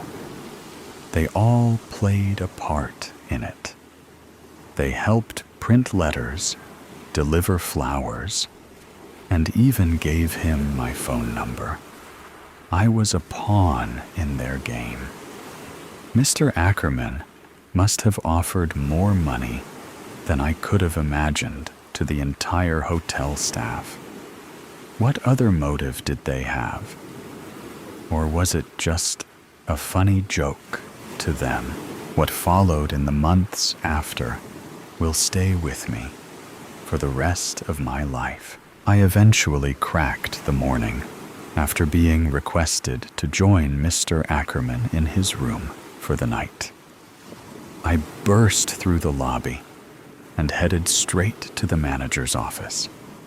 I'd saved enough of my generous tips to book a flight to the other side of the world with an approved visa and an interview with an airline. I could finally escape. Colin laughed in disbelief of my resignation and career change. "You're just asking for it, now being another glorified air waitress." I dropped my apron on his desk and left without another word, going over the interaction in my head, making sure I didn't let it slip where the airline was based. The thud of the wheels touching down sends excruciating pain up my scalp. as I continue applying pressure to my wound. Krista is sitting opposite me, with her face slowly returning to color, squeezing my hand. The emergency services are waiting at the gate, and I brace myself for the chaos about to erupt when we open the doors. I don't know what is going to happen. All I know is that my chest feels. The above story has ended. Let's listen to the next story. To the end of the line. When I was a child, I loved trains. Pretty typical little boy enchantment, I think. Wooden tracks and tiny metal wheels. 100 different configurations across my bedroom floor, with the train track pattern carpet. We lived in the countryside, and the trains only ran through the city, so seeing the real thing on a rare outing was like Christmas and birthdays combined. I remember even when I got older that my mother and I would stop at the side of the footpath to watch as they shot over the tracks. I never liked Thomas the Tank Engine, though. The faces creeped me out. I'm mostly neutral about trains now, I think. Adulthood makes you neutral about the things that excited you in childhood, or they encourage you to act like you're neutral about them. I started taking the train daily in my second year of university, and I guess it lost some of its shininess, but I was never as miserable with the journey as some of my fellow commuters. If I had to sit for 40 minutes either way, might as well spend it on a speed-smooth train, watching the landscape shoot by like I'd imagined as a kid. I can't say there's a lot of joy in it today, even if it seems a little fitting in some ways. Beginning and end, you know. A child dreaming of trains, and an adult booking it to the fastest one possible. I still push through to my usual car, the one with the most windows and the best views, opting to look our desecrated landscape in the eyes as we passed over it. The car is emptier than I thought it would be. Are people not flocking to the trains, desperate for a seat, a chance to watch everything flying past? And I settle where I can watch the landscape and the car around me from the same place. I rode to the end of the line once, when I had first moved to the city, and just wanted to quietly indulge that train-loving child still in my chest. I moved from seat to seat as the train emptied, getting the best views and just existing in the feeling. I think I was listening to Imagine Dragons, or something equally fitting for my youth. Just watching everything fly past and trying not to think about grades and professor and facsimiles of friends. All of that stuff had seemed so important back then, like it was the whole world. Today, I'll make that same trip, the end of the line with my eyes on the horizon. No music, though. Today, I'll keep my focus sharp. The car fills slowly and brings with it more commotion than usual. Groups of people talking in frantic pitches and hysterical sobs. Some are dark and grouchy. Those pessimistic, I told you so people. Some are trying to project sunlight through their shaking hands, smiling and saying how much better things will be at the end of the line. All of them are afraid. I am too, but I'm glad to be on the train. The train seems to be faster than usual when it at last sets off. I suppose safety restrictions around speed don't matter anymore. It's still safer than off the train, and there's less to worry about when nothing is coming in the other direction. When we pass the motorway, everything is the same. All the cars heading north, nothing passing the other way, all the lanes filled up to the brim. Those are the people who couldn't leave a thing behind, who filled their seats with books and family heirlooms and nice coats. A nice thought, but none of them will make it to the north. That's what the men across the car are saying, shaking heads to hide their shaking hands. We ride for maybe half an hour before someone spots them. It starts with gasps of horror among friends, pointing and screaming. Then a child crying uncontrollably in one of the further cars. There are packs of them on the highway, stopping the cars and creating barricades to capture as many drivers as possible. A few of the trucks and four-wheel drives manage to push their way off the asphalt and rattle down onto the grass, careening wildly into any direction that is away, for any dwindling possibility of safety. Some of them make it, but even then, that's only for now. We've seen enough now to know that the carnage will only grow. We all know that the North isn't going to be safe for much longer either, but trains are good for running. We can leave it behind for a little while. They don't go after the electric cars, someone pointed out a few weeks into the first attack. Drawn to the noise of the gas guzzlers, maybe, or the stink of the exhaust. Back then, the attacks were still distant enough that you could brush that off as propaganda from parent to child. A myth to encourage quiet voices and regular bathing. But it went from an unreal kind of warning to a stark reality, with patrols in the streets and locked doors and halting economy. Then the conspiracy theorists reasoned it was government propaganda, some kind of leftist agenda to keep the gas cars off the streets. But then the patrols all got turned, and then nobody really felt safe enough to joke about it anymore.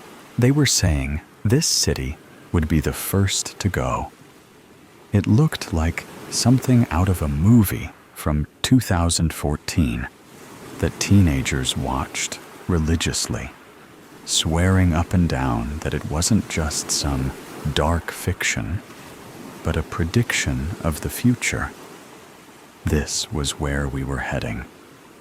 Kind of ironic, because everyone ignored them, even though the main character of every movie was a teenager being ignored. I guess there were plenty of warnings. We were still all so late to pack up and leave. I guess I felt like it was a weird thing to do alone. Great timing. Social anxiety in the midst of the apocalypse. But even now on the train, everyone's in a group. Those teenagers' girls hyperventilating with their Stanley drink bottles by the windows. Those elderly folks joining wrinkled hands and sharing memories they're grateful for in the aisle seats. The grizzled old men trying to pretend they don't care about each other when they'd waited for the others to leave, risked their lives in doing so. They're always in groups in the movies, too, even if only so one of them can get infected and traumatize the rest of them. Maybe I shouldn't have moved so far away. I would at least have my mother then, probably disturbingly nonchalant about the whole deal. As infected numbers grew and showed in increasingly graphic fashion on the evening news. "They won't get us," she would be saying, maybe doing some knitting or embroidery or something equally casual. "They're still people," I would say. My train sets wouldn't be out anymore, but I'd still have them, tucked into an old wooden chest. Maybe I'd be sitting on it, gravitating to them as I gravitated to everything from childhood. And when it came to the north, when the screams were heard without turning on the TV, I wondered if she'd show fear then, or simply lock the door and light the fire. I probably could have unlocked the door with black in the whites of my eyes, crawling up my veins, sobbing hideous ichor as the infection twisted my brain, begged me to find a new vessel, begged me to become that which I'd been running from. She would be too stubborn to run then. I would tell her that it wanted me to kill, wanted me to submit and drag down whoever I could. And she would offer her chest and her veins and take the pain that way. "It's always been you and me, Bug," she'd say, without a trace of sadness or regret. "Bring me with you. We'll see what comes next." They're coming closer to the train now. Someone is praying in a faltering fashion that suggests they might not have bothered in a long time. The conductor's voice comes over the intercom. "Stay calm. The tracks are clear, and we're making good time." But it doesn't do anything to calm anybody. We're in the frontmost car, so they'll reach us last. But we'll also be the last to see them coming. It would have been nice to travel in a group, but I've never been very good at groups. Nobody ever feels the same as you about everything, which means that everybody sucks at least a little bit. It's still nice to imagine conversation, but the imagined conversation is much more between several variations of myself. The me in early college that's listening to Imagine Dragons, watching the apocalypse, and thinking about those homework due dates that we won't live to see. The child me playing with wooden trains and cheering to pass them in the street, maybe once or twice a year. For a moment, I consider sending a photo to my mother. Consider asking her if she would want to be infected if it was me, or if I should roam with the pack and see her later. We haven't been talking much lately either.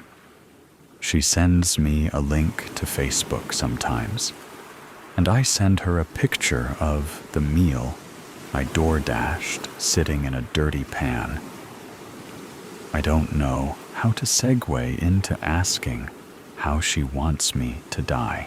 There's a fresh wave of screaming and sobbing, twice the finality of anything else.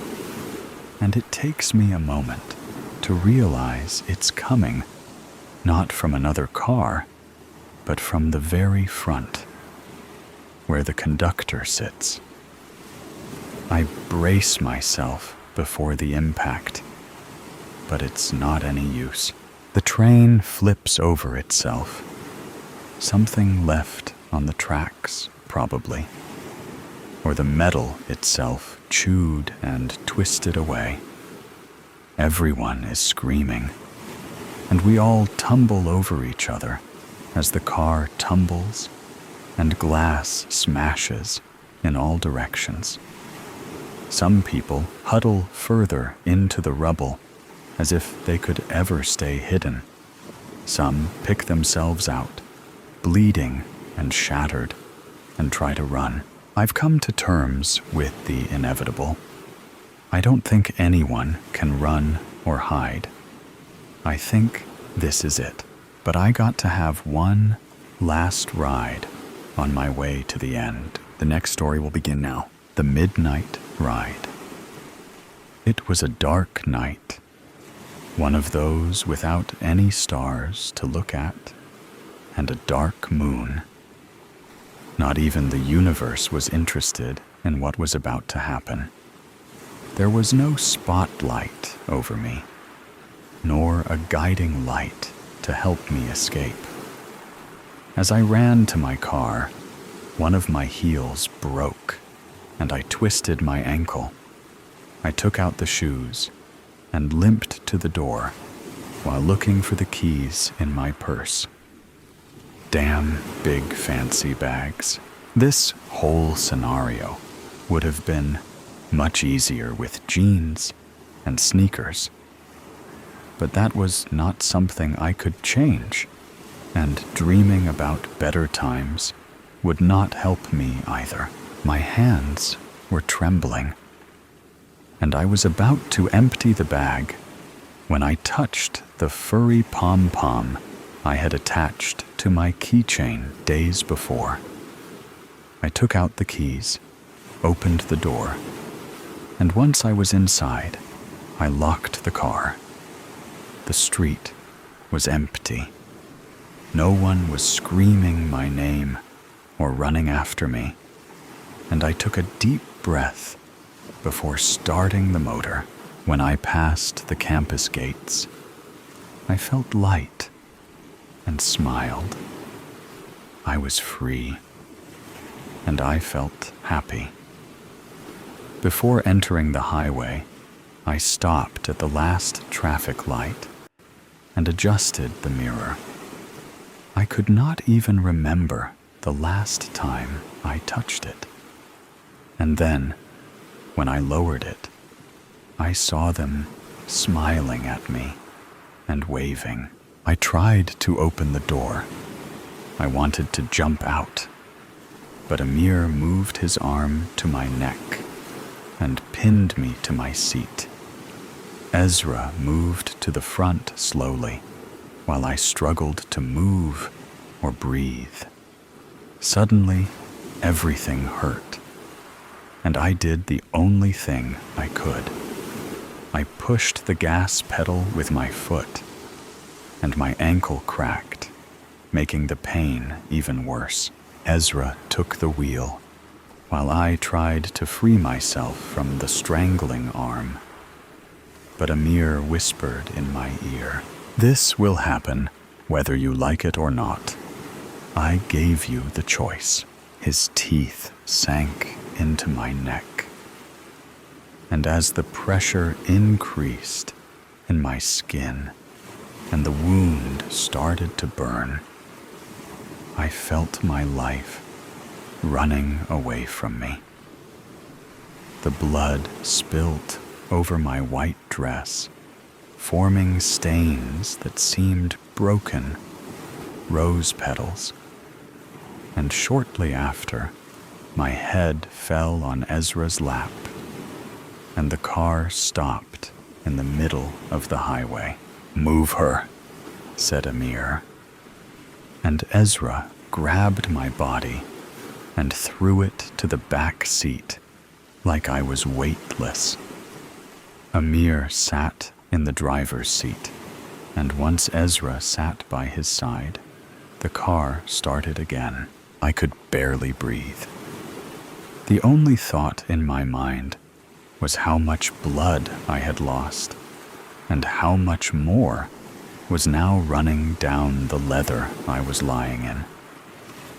I had no more pain, but I was starting to feel cold. And although I wanted desperately to scream and cry, I just couldn't. He betrayed me, I thought. He's helping him. I heard the sound of the radio buzzing, and then the music. Sympathy for the devil. Really? I thought, and I felt like laughing, though I couldn't. Would he now take the end of his sleeves and take them out of his jacket? What would the 16-year-old me have done in this situation? I should have been given an option and not forced into this. The sun was rising when I woke up. Everything around me was flooded with orange light, and I felt the warmth as the first rays touched my skin. I did not want to open my eyes fully, but I understood I was not gone, at least not completely, which meant I still had the right to see the sun again. It burned at first, though. Everything hurt, but I did not mind. It was like something else was pushing for me, and my body did not belong to me anymore. I was still in the back of the car, and my dress and the seat were drenched in red. My blood. How had I lost so much blood? Why was I awake? I raised my head, and my neck cracked. I never liked that sound, but that day, it was scarier than ever. The light passing through the front window blinded me for a second. But when I got used to it, I saw someone sitting in the passenger seat. I opened my mouth, but the words did not come out. Ezra, I thought, convinced that I still had that power on me, that he would listen to my thoughts, that he would attend my command if Amir were far away from us. Ezra, please. But he did not turn. I moved my arm. I wanted to sit, but I couldn't. My limbs failed me, and the only thing I managed was to grab his arm and fall to the car floor. He moved then, but not the way I expected. I was still holding his sleeve when I saw the blood crossing his arm, the wound in his neck, and his eyes opened, lost, lifeless. Then someone opened the door, grabbed me by the ankles, and dragged me out of the car. I felt the pain once more, like someone was stabbing me with those expensive shoes I had bought weeks before. When my head hit the floor, I closed my eyes. I did not want to see what was about to happen. You complain too much, said Amir, though I knew I was the only one who could hear him. There he was, again, inside my head. You are such a romantic, he continued. He was not helpful, no matter how much you tried to make him. He was not worthy. He helped you, I thought. He was just a pretty puppet. and the puppets are good to play. I still had my eyes closed and felt a tear running down my face. He'll kill me. This all will pass, I thought. Don't be ridiculous, I heard. We have work to do. I don't like to waste talent, tama, or blood. You should know that about me already. After getting rid of Ezra, he lifted my body as if I were a little rag doll and sat me in the passenger seat. The leather was sticky and smelled funny, but sweet. You'll recover soon. Don't worry. You'll be buying new shoes in no time, he said, as he started the car and put on his sunglasses. The car moved away, and as the sunlight warmed my face, I knew I'd have to come up with a better plan to leave that life, that work, and that man. Angry Highway by Stephen Scott. Get the hell out of the way. Jerry made sure to honk twice at the fellow in the fast lane. The car moved over, slowly. He moved closer to the man's bumper and flashed his headlights. Come on, stupid jerk. David clutched his armrest, trying to hide his fright. Jerry, calm down. He sped past the car, glancing over at the elderly man. What? You siding with that idiot? He was blocking the passing lane. David, hoping to dodge the blunt words of Jerry, countered with a calm voice. Well, you're almost 15 over the limit. Jerry glared at David sternly. I'm the professional here. The trainee sighed, revealing his agitation. Do you want to ride with me or not? Not liking the hostile tone, David sighed. I just want to learn the procedures. Jerry set the steering wheel between his legs, reached inside the bag, and pulled out his hamburger. He ate it, then glanced at his newspaper. David somehow hid his panic, reached over, and took hold of the steering wheel. What the hell is wrong with you? Jerry asked through his bites. Just helping you out. I don't need your help. I do this all the time. David released his grip, fought his own irritation at Jerry's tone. David was the new guy and wanted a job, and certainly didn't want to piss off his trainer. He found a neutral subject. So, how long does the route take you? Some days it's longer, Jerry said between chews. Some days I have to go to Weatherford or Mount Vernon. It depends on what the physicians in those towns need. It's pretty easy. I listen to the radio a lot. Eat when I need to. Take a dump when I need to. Seems like a lonely job. It can be. He put down the food and paper and braked as he approached a slow truck. The highway reduced to 2 lanes, taking away a safe way pass. Move it, jerk. It moved to the right slightly, but Jerry could not see around it. The truck slowed. Move over, dipshit. Jerry pushed on the horn heavily. I can't see. Although he saw a hill, he decided to go anyway. Pulling completely in the oncoming lane, he revved up the engine. A sports utility vehicle emerged in front of them. He sped up more, determined to get back over in front of the truck. The SUV slightly moved to the right while honking. Jerry accelerated his small pickup. "Shit," David whispered.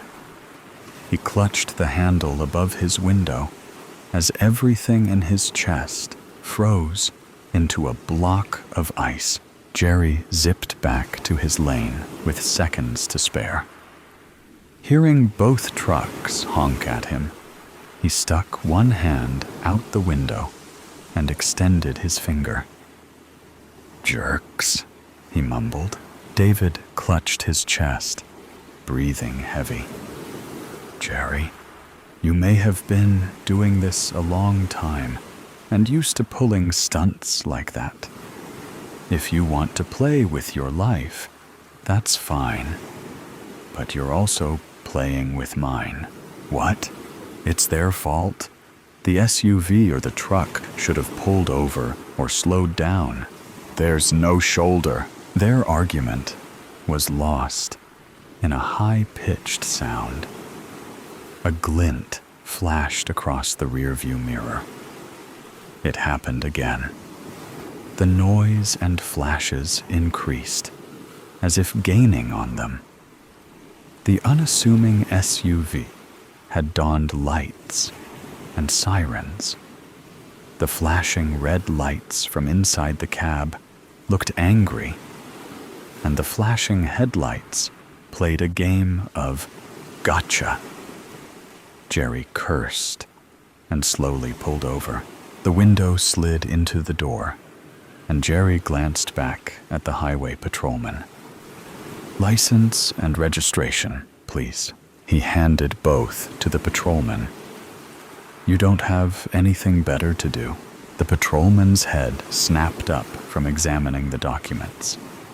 "Sir, wait here while I check on something."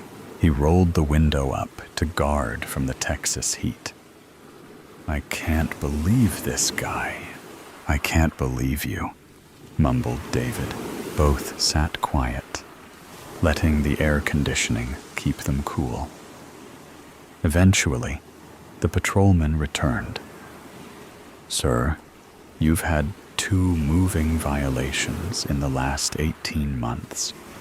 I'm citing you for reckless driving and improper lane change." "What?" Jerry exclaimed.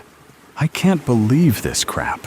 "Sir, according to my radar, you were doing more than 20 over the limit. You made a lane change with a solid yellow line and within a quarter-mile of a hill. You endangered my life and the life of that trucker." "I ought to throw this ticket away," Jerry said, while shaking it in the patrolman's face. "I'd then have to cite you for littering. Drive safely, sir." Jerry rolled the window back up while putting the ticket in his visor pocket. With the window cracked, he had to get in the last word. "Asshole." He stewed at the patrolman while driving away. As the sun set behind him, it seemed to cool his temper until they reached Fort Worth. Jerry stayed in the passing lane, honking at anyone traveling too slow and making abrupt lane changes. Almost to the office, he sailed through 2 red lights. He stopped when a car in front of him stopped for the traffic signal. As soon as the light turned green, Jerry honked. "Move it, dipshit. It's green." Reaching the office, he took the documents inside and turned them into his boss. He showed David the proper techniques for checking the documents in and checking out for the day. "So that's the life of a courier. What do you think?" David stepped close and stared at Jerry angrily.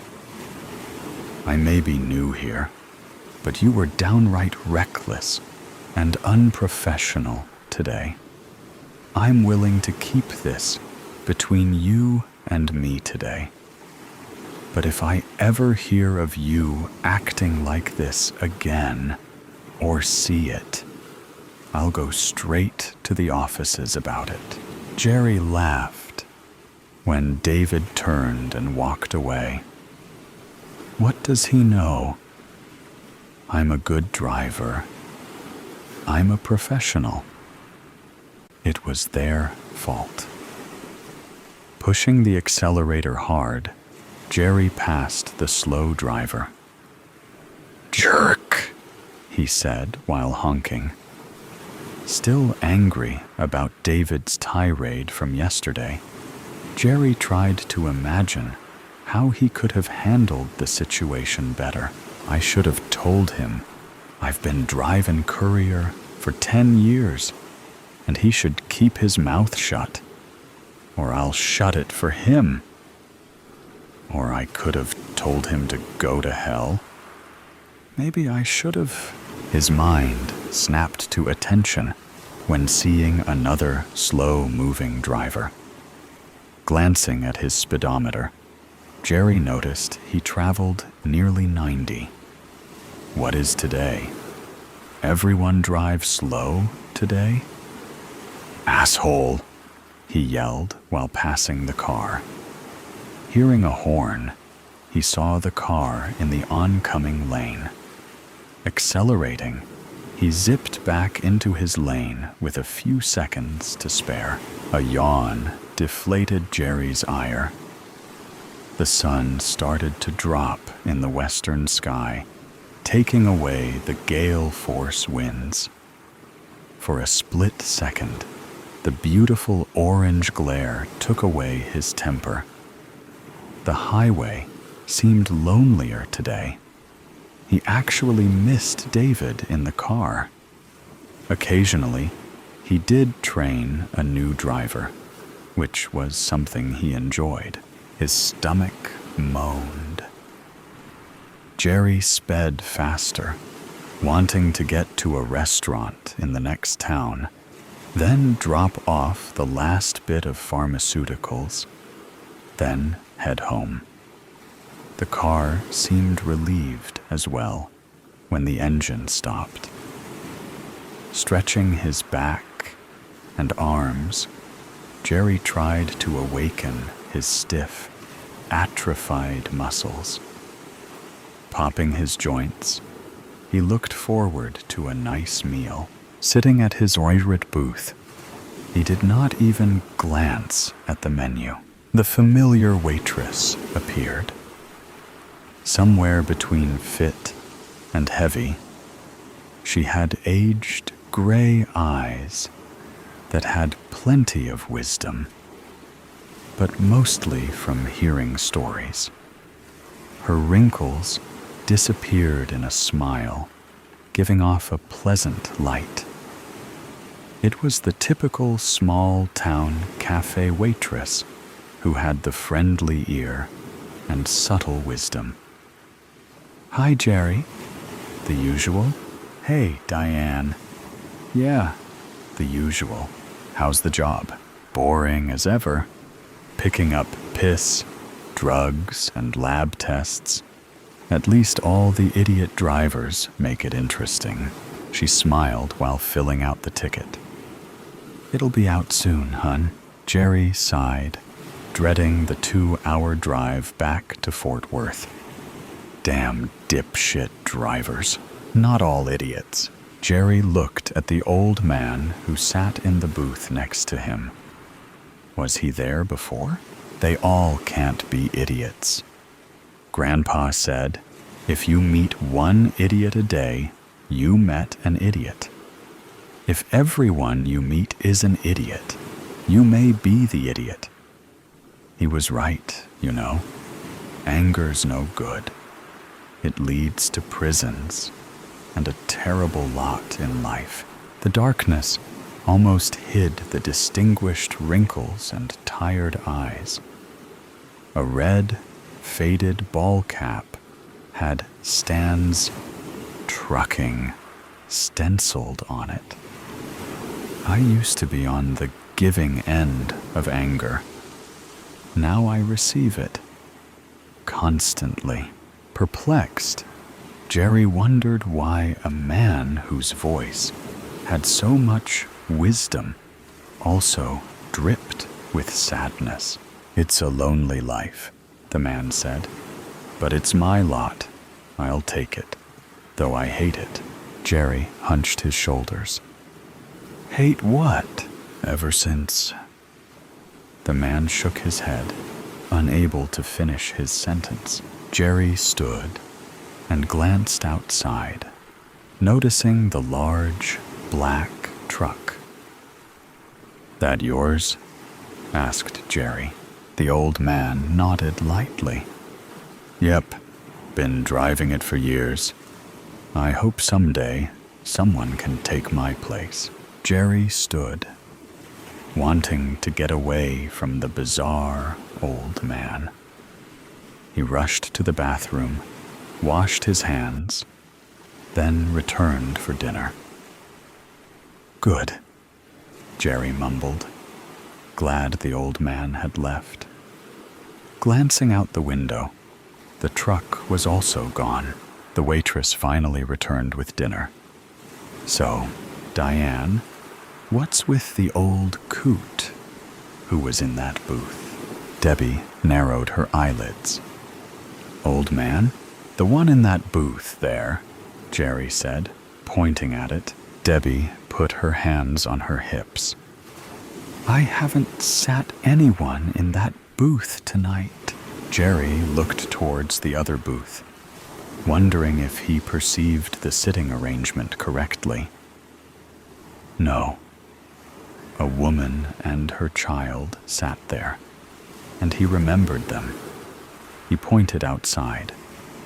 Remember, his cap said, "Stands Trucking." "Wait a minute," she said disdainfully. "The old man with the Stands Trucking ball cap?" Jerry nodded, finally taking a bite of his steak. Her voice changed, with a mixture of eeriness and joviality. "Ooh, honey, you've seen a ghost." "I don't believe in ghosts. Legend has it, a guy named Stan disappeared on this highway about 20 years ago.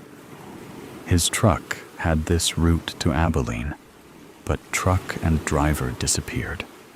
No one ever found him or his truck." Jerry shook his head. "No way. The guy was here. Probably a new guy for Stan's Trucking." "Well, if he was here," said Debbie, "he stiffed a check and my tip. And I didn't have to bus the table." Jerry shook his head while finishing his meal. A large semi sped by, spreading the dry Texas dirt behind it, along with the carbon monoxide. Jerry coughed. Wiggling his keys, Jerry unlocked his small pickup and got in. The last delivery. Finally, he could go home. 2 more hours, then a weekend of rest and recreation awaited him. His wheels launched him onto the lonely, dark highway. Darkness spread in front of him, while the sun's light faded behind him. Jerry's eyelids felt heavy. Too much to eat, he thought. He slapped himself and turned on the radio, trying to wake himself. After singing a few bars, he yawned, preventing any distinguishable lyrics. Quickly, he switched it over to a talk radio station, hoping the host might stir some thought to stay awake. No. The eyelids tried to shut. He jerked his head up and opened his eyes wide.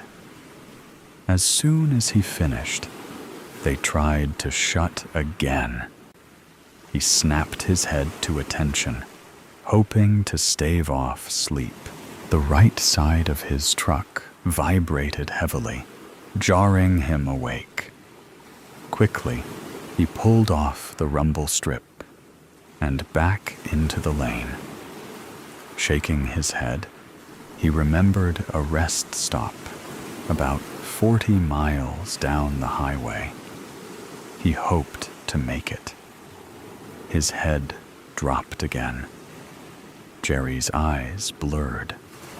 As his vision narrowed, his mind relaxed, anticipating blissful sleep.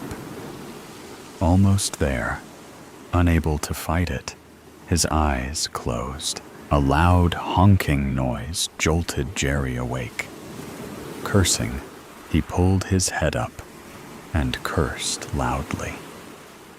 What the? Headlights closed in. Too bright and too close. They almost blinded him. Back off, jerk. Fully awake now, Jerry saw his speed near 85. The vehicle behind him closed the gap. Able to flip the rearview mirror, he sped up, trying to gain some distance. The truck continued to remain close, as if taunting him.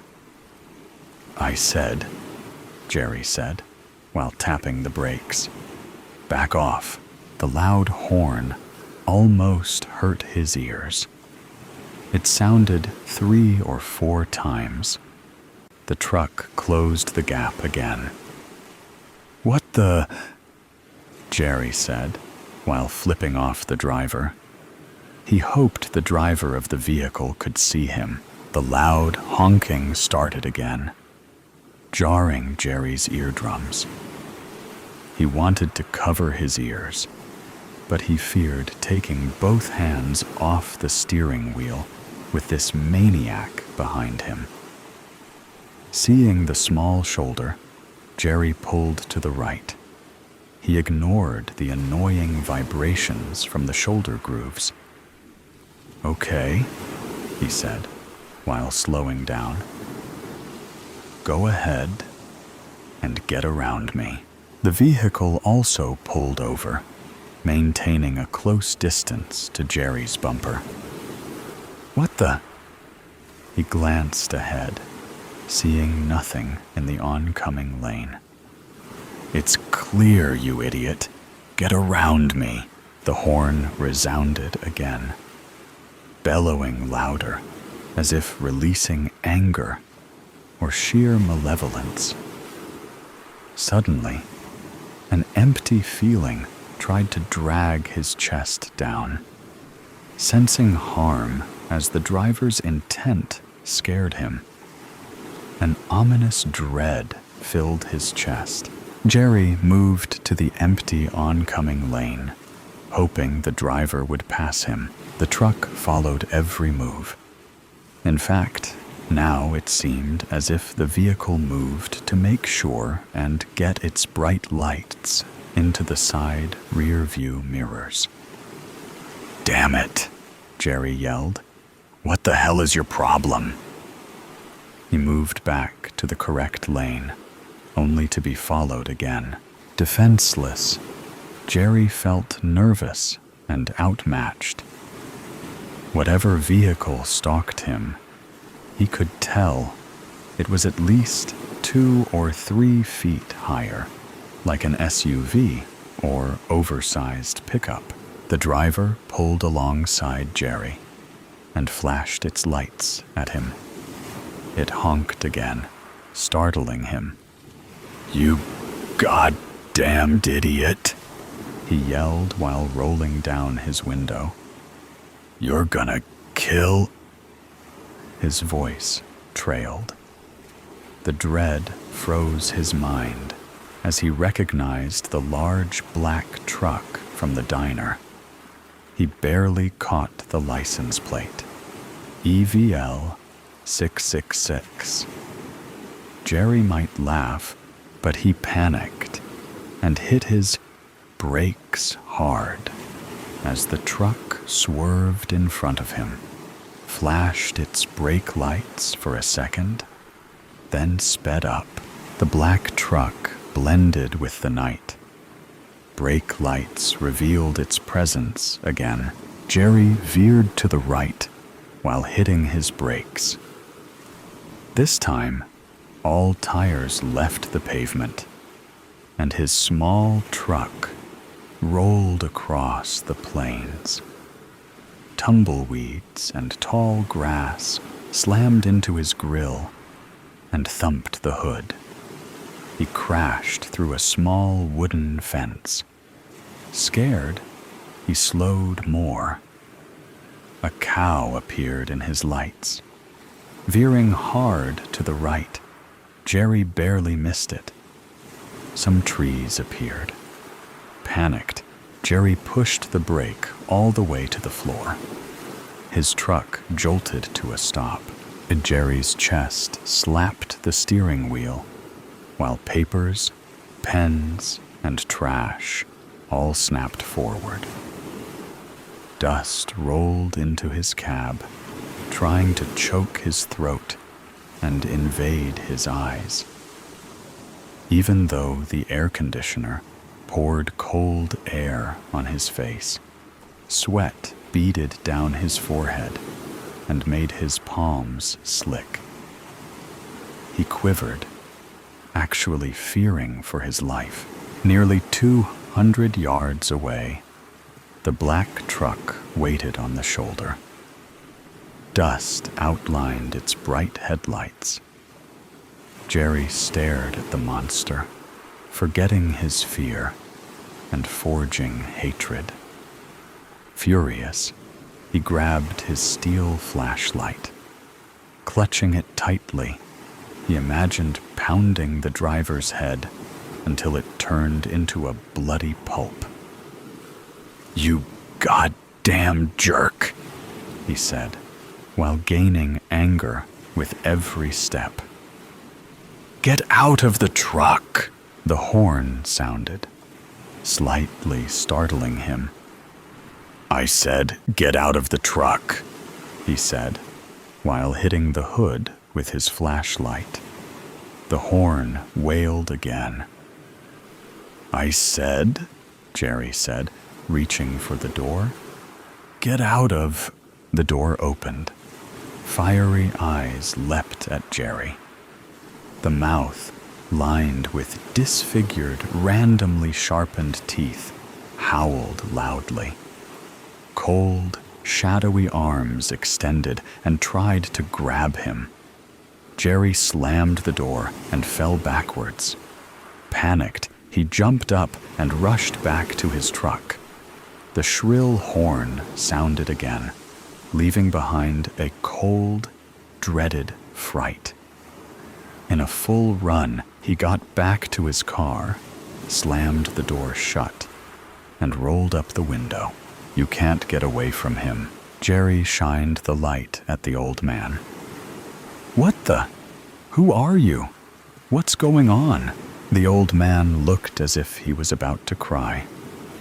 "I'm sorry, but he's letting me go, and he needs a new driver." "Get the hell out!" Jerry screamed, while trying to push the old man out of the truck. More confused than scared, Jerry stopped trying to extract the man. "What are you talking about? I thought you were..." An invisible vice clamped on Jerry's neck. Feeling like cold steel, the touch robbed the warmth in his body. In his rear-view mirror, he saw it. The monster's disfigured face looked as if it had been burned. Its eyes alternated between a hollow, black color and a fiery red anger. Its large mouth stretched wide, emanating a deadly hiss. "So long, young fellow. You'll learn, just as I did." Jerry tried to reach for the old man's help. Ignored, he struggled against the powerful, cold grip. It clamped tighter. Soon, everything blurred. then went dark. David stared at the long, forgotten highway while yawning. The road stretched endlessly, fading into a blur in the far distance. Soon, the sun started to recede behind him, trying to blind him in the mirrors. The empty miles obstructed his journey back to Fort Worth. David wondered what happened to Jerry. He was last seen at a cafe several miles back. Then he disappeared. The highway patrol could not find him, nor his truck. David snapped awake as he approached a black pickup truck. It traveled too slow. Needing to get around it, David moved to the left. Unable to see very well, David lightly tapped his horn. The truck moved to the right. Then he zipped around it. "Move it, dummy!" Jerry stared into the distance as the small pickup got around him. Tired, he wanted to sleep. Depressed, he wanted to cry. Hungry, he longed for food. His passenger, though, enjoyed making him listen to everyone who passed him. "Jerk! Idiot! You damn fool! Get the hell out of the way!" Every insult echoed perfectly in Jerry's ears. The above story ends, but never stops. Here is another story that will not disappoint you. The Painter of Souls. It was the first time in 2 years that the group of friends had reunited for this trip. After many cancellations and unfinished plans, everyone had made an effort to make this outing a reality. They hadn't spoken much during the funeral 2 years ago, and it almost seemed as if their friendship would dissolve soon after. But through the video game chats they frequented, nostalgia and good memories rekindled the bonds that had weakened with the loss. They talked about how competitive Bennett had been in many of the games they played, how he would ask for rematches multiple times, failure after failure. They spoke about how he would have wanted them to spend time remembering him, just like this, with laughter and anecdotes. The three of them went from contacting each other through video game chats to messaging on their phones and making video calls. "We should go on the trip," Arlo had suggested one day during one of their group calls. There was a long silence before Thiago said, "Do you mean—" "Yes," Arlo confirmed. The travel plan Bennett shared days before. "Before what happened? Are you sure?" Roman asked. It was his idea, and he was the most excited about it. We never understood what had motivated him so much to organize this trip. "He wanted us to meet someone," Arlo said. "That's the only thing I remember." "Someone in the middle of the rainforest?" Thiago inquired.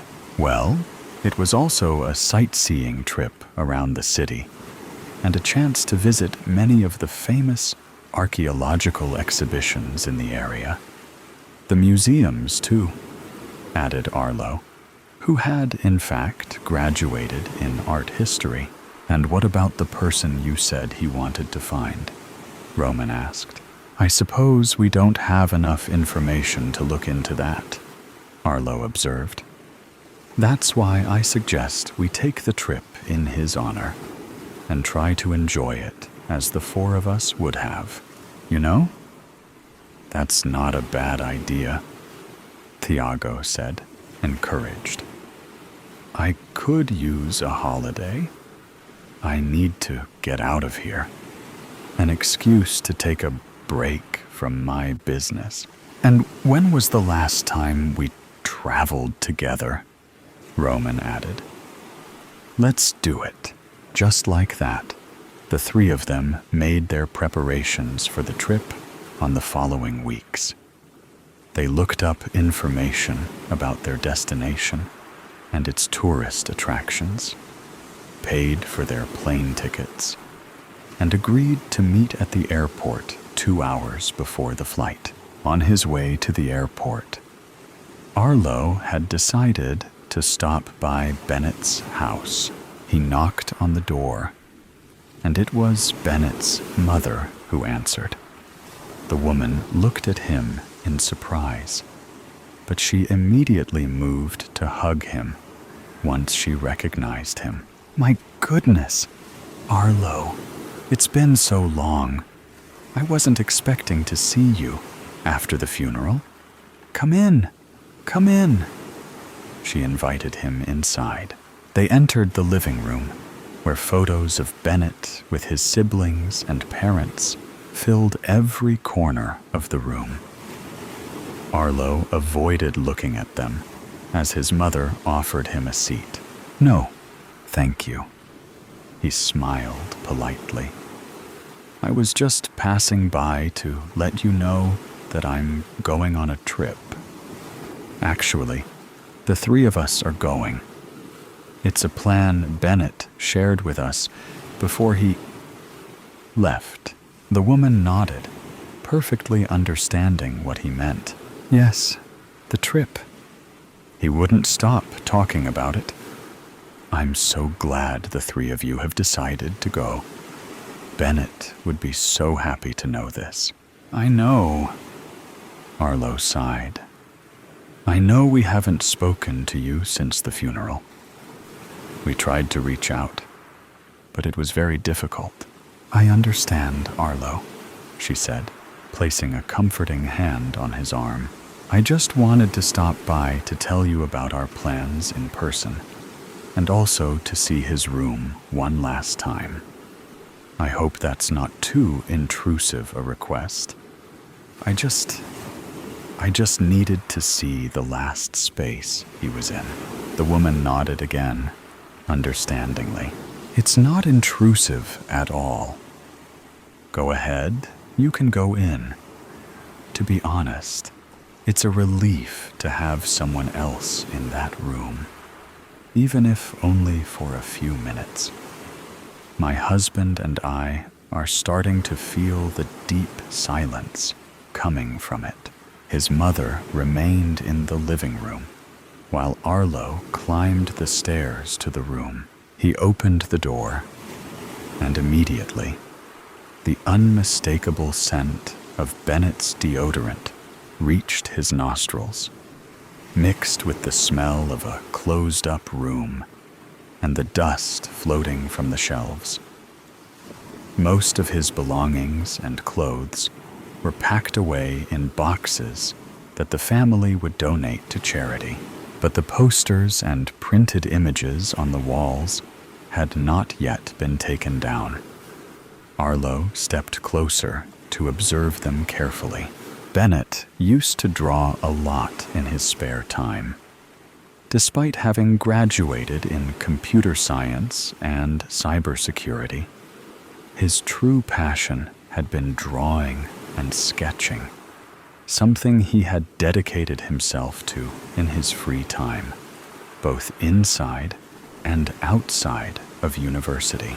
On the wall were drawings that seemed to depict them, the group of friends, peculiarly colored in primary colors. In some drawings, Roman and Thiago were shaded in pink tones. In others, a slightly more purple hue. Bennett himself was shaded in gray. Arlo was always painted in red. Arlo gazed at the drawings with resentment, holding back the urge to tear the paper from the wall. During the first 2 days at their destination, the three friends spent their time at the 4-star hotel they had booked. When Arlo suggested going to the city center to explore, the other two sighed in annoyance. "We have a week and a half to explore whatever you want," said Tiago, still wrapped in his sheets. "We won't have the chance to enjoy this level of luxury once these holidays are over. You're the one finishing a PhD in history and art, Arlo. You can go without us," added Roman as he put on his swimming trunks. Getting ready to head to the pool, Arlo irritably reminded them, "This trip is for Bennett. You know he would have wanted to see the exhibitions and museums. You've been saying that for weeks," Roman retorted, turning to face him. "What's with the sudden interest in what he wanted to explore? If I remember correctly, you always ignored all the drawings and paintings he tried to share with us." Now Tiago sat up on the bed, watching his friends as they confronted each other. "What's gotten into you, Roman?" Arlo asked. "I don't know. Why are you making us feel like you're the one who cares the most about his death and his final wishes? We mourn his loss too. Don't try to act like you're above us with your false moral code." Arlo simply pulled a small, crumpled note from his pocket and shoved it in Roman's face. This is the place he wanted to visit, along with the name of the person he wanted to see. Roman snatched the paper to read it himself. Tiago got up to take a look as well and asked, "Was this what you went to get from his house?" Avoiding the question, Arlo said, "I'm not trying to impose some false moral code on you. It's normal to feel guilt, but the best thing we can do is show a bit of interest in what he loved. That's all I'm trying to do." With that, he left the room. Tiago and Roman exchanged uneasy glances. "I have no idea what's going through his head," said Roman. Tiago shrugged, though his expression remained troubled. "You heard what he said. It's normal to feel guilt. I'm sure he's going through the same thing." An hour later, the three of them made their way into the city, stopping by the tourist spots they had planned in advance. This time, however, the excitement they had initially felt for the trip was gone. A sense of impending doom loomed over them, and there was nothing they could do to dispel it. All of a sudden, what had been a journey in memory of their friend was being exposed as the farce they had tried to mask with that ridiculous excuse. The last place left to visit was the shop. It was an art shop. From the outside, it had that vintage aesthetic that attracted art lovers looking for something unique and different, something timeless, stuck in time. The three entered cautiously. The shop was empty, and the light streaming through the glass windows fell upon the golden and bronze frames of the various paintings hanging and stacked everywhere. All the paintings depicted people, some in groups, others alone. At first glance, they seemed like photographs, edited in different colors, but upon closer inspection, one could appreciate the hand-drawn strokes and the pigment of watercolors and oil paint. The style of these paintings looks familiar, Tiago murmured. Without much enthusiasm, Roman nodded. Yeah, this is exactly how Bennett used to draw. The characters in the paintings were painted monochromatically. Each person in each painting had a certain tone of color assigned to them. Some colors were more intense than others. Background characters in landscapes or scenes were usually depicted in different shades of gray. In portraits, many were also colored in gray. The three had been so absorbed in the artwork that they hadn't noticed the man who had approached them to greet them. "Greetings," he said. The group startled and turned their attention to him. The shop owner wasn't as old as they had expected. He was likely in his mid-30s. He dressed just like one of them, except for the paint-stained apron he wore. His eyes were a peculiar silver color that stood out in the dim light of the shop. "We're looking for Keita," Arlo stated. "That's me," the man confirmed, pointing to himself. His strong West African accent was evident in his words. "I've been expecting you. Did Bennett talk to you about us?" Thiago stammered. With a rather calm demeanor, Keita tilted his head as if the answer was somewhat complicated. "He spoke to me about you the first time he came here. But that was also the last time I ever saw him," he said, turning to search through a stack of paintings behind him. Carefully, he pulled one out. "Exactly 2 years ago. This is what I painted." Keita placed the painting in front of them. Roman paled at the sight of it. Thiago still couldn't understand, and Arlo remained silent, pressing his lips together. The painting was a reproduction of a real photo. The four of them had taken 3 years ago on a road trip to the mountains. The picture had been taken with a camera set on a tripod. However, in this painting, only Arlo, Roman, and Thiago smiled at the camera, standing in front of a rocky landscape with waterfalls cascading into a lake. Bennett appeared as a gray shadow in the background, at the edge of the lake, a few meters away from them. Beside him, another gray figure crouched at Bennett's feet, as if crying. It looked like the figure of a woman. In the painting, Arlo was colored in a deep red, while Thiago and Roman were shades of maroon. "Where did you get this from?" Arlo demanded. "From the truth," Keita answered.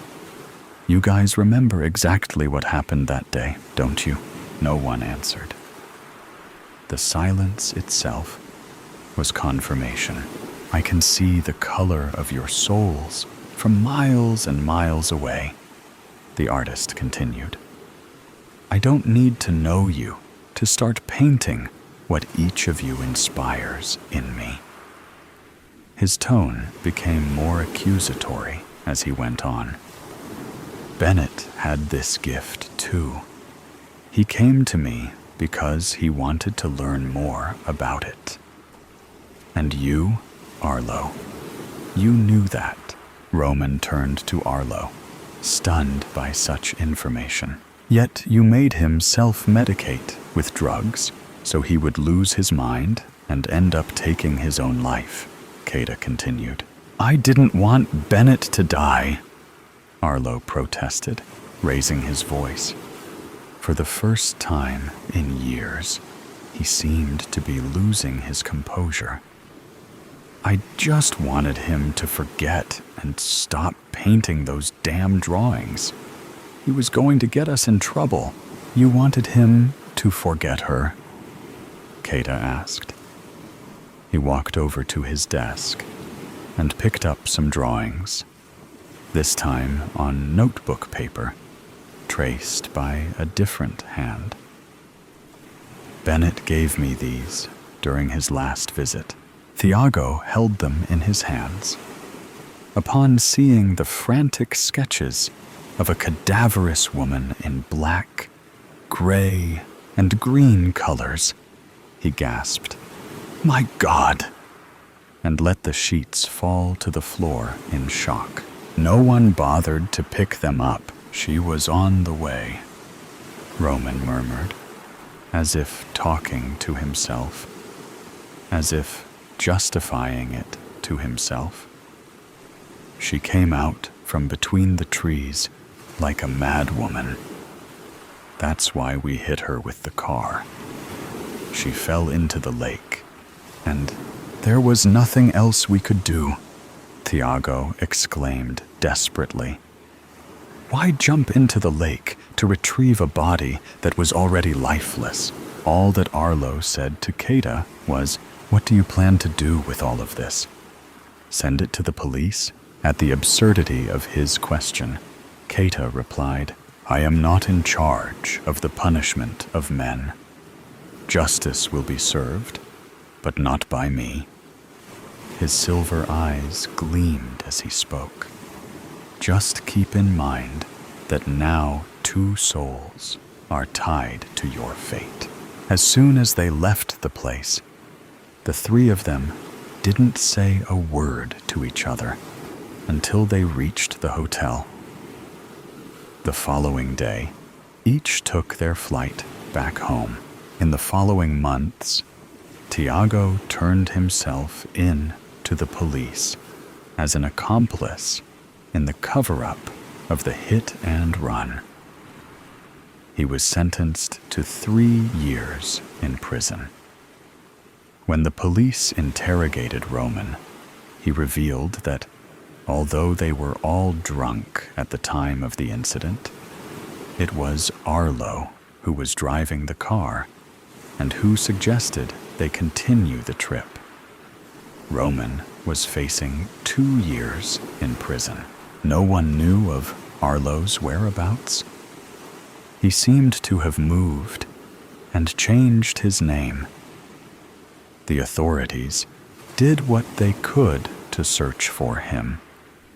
But since the victim had been someone suffering from a mental illness and had run away from her own home, and therefore had little family who could report her disappearance, except for a sister, they were content with having 2 guilty individuals in prison and letting the one who escaped go free. Months after all of this, in their respective cells, Roman and Thiago received a letter in a brown envelope.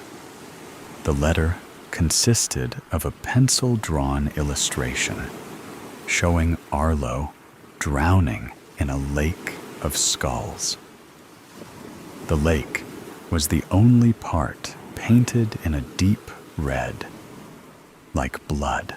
When the world went gray. Prologue. Joy, happiness, life, creation, the spark of beginning, the heartbeat of earth itself, the endless manifestation of color and beauty and light, blossoming, growing, unfurling into something infinite.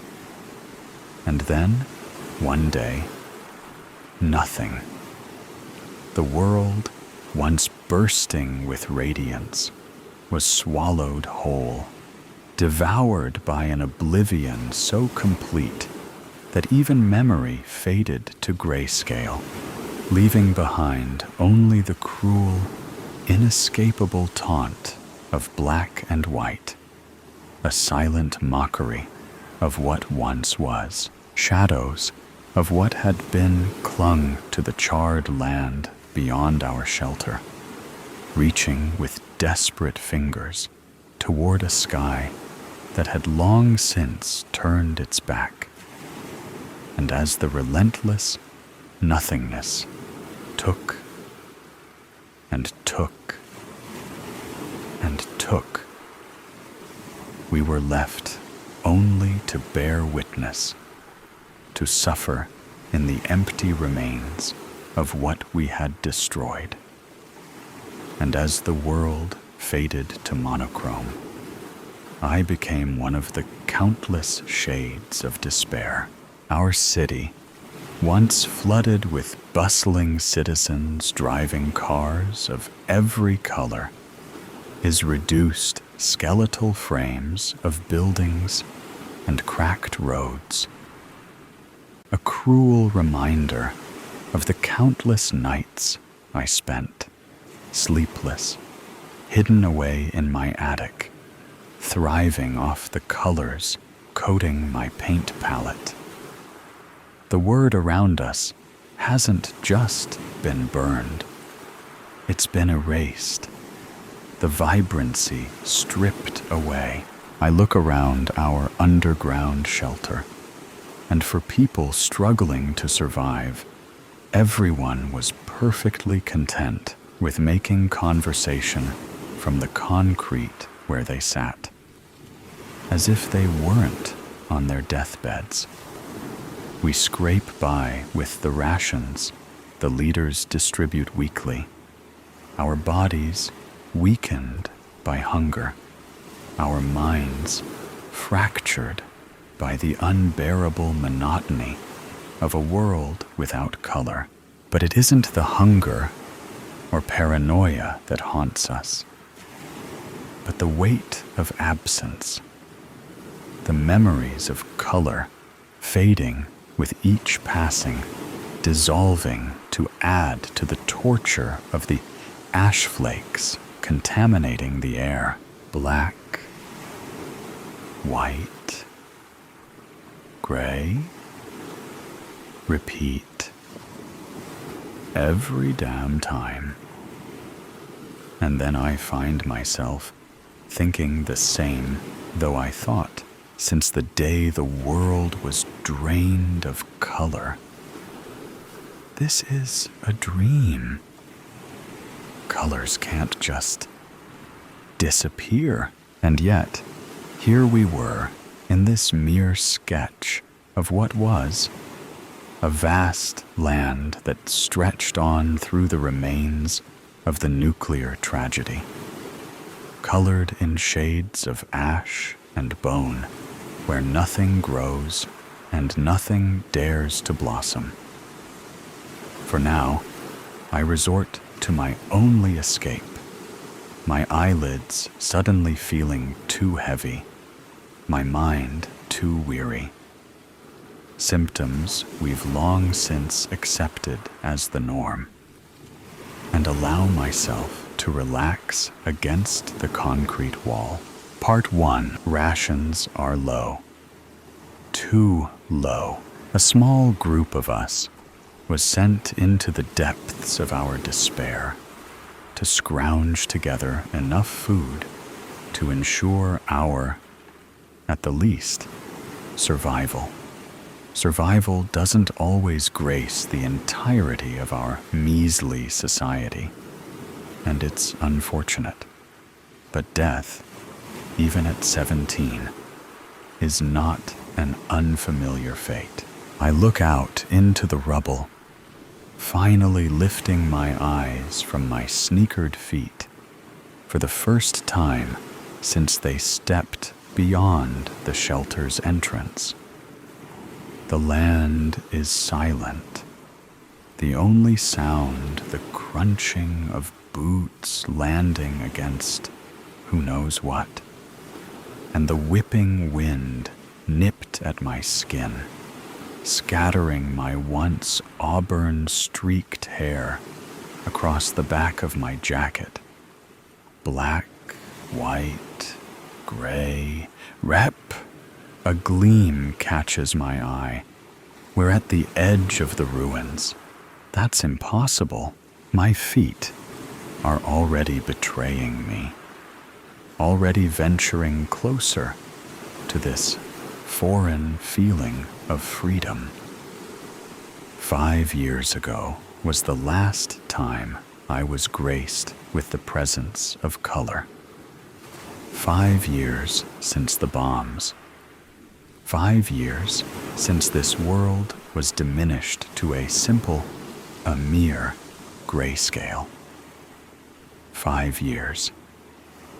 For color to still exist would be out of the question. I track the glistening spark of hope, forcing my eyes to stay open, forcing my feet one in front of the other until, where'd it go? I blink. Scanning the scene, my eyes dart frantically from each piece of Colorly's scrap to the next. Come on. Come on. Come, nothing. The unmistakable feeling of wilted grass prickles at my knees as they hit the ground where it was. The hope of color in an achromatic world slipped through my hoary fingers like sand slipping through the grasp of the ocean's spray continuously. Elara?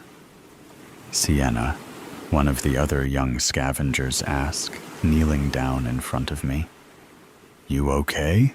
I blink back tears. I didn't know were welling. Forcing composure I don't have, even as I feel the feather-light touch of Sienna's hand on my shoulder. I know I can tell Sienna the truth. She did take me in after the bombs killed my parents, but to burden her would be to break myself in the process. Yeah, my voice is breathy, as if I'm questioning my own answer, while letting the first one that comes to mind slip past my lips. If anyone is going to believe me, it's going to be her. She is the only family I have left, after all. I thought I saw color. Sienna's muted, but still striking. Once blue eyes go wide, clawing to clench onto the sliver of hope and clinging onto it like a lifeline. Anything, everything. She leans closer, the shoulder-length, ashy hue filling her head, now slipping past her ear. If anyone can find it, it's you. She said it like it was the easiest thing in the world. But that was just the way Sienna made everything seem. Easy. Like it wasn't the sight reignites a desperate hope, a longing to believe that life, in its fullest form, is not truly gone. Part 2. I can't pretend like it didn't happen. I can't unsee it. I know it's risky. I know there are people here who need every last bit of help they can get. But if there's a better, beautifully vivid world out there, inching to be found, it needs to be found. So here I am, in the thick, inky embrace of the dead of night, my fingers curling tightly around the worn, chilled rungs of the ladder that stretches upward like a fragile, rust-bitten bridge to a world I have long since sworn, with every fiber of my being, to unravel, to tear apart piece by piece, if that's what it takes, all in pursuit of that elusive, flickering glint, something small, something distant, something that once dared to catch and hold the fleeting light of a bleached and weary sun. Because if there is one truth I refuse to let slip through the cracks of time, it is that color, in all its wild, untamed brilliance, is not just an indulgence, not merely an ornament to be admired from afar, but a necessity, a lifeblood that the world not only craves, but deserves to be drenched in, to be wholly consumed by. And if it is within my grasp to bring it back, to pry it from the hands of whatever force dares to smother it, then I will chase it, seize it, and deliver it without hesitation, no matter the cost. Singed, sealed, delivered. Address: a monochrome world once called Earth. Surrounded by rubble, I step out into the spotted sky and let the chill of a rare wind smack me right in the face. A stark contrast to the warmth seeping across my chest.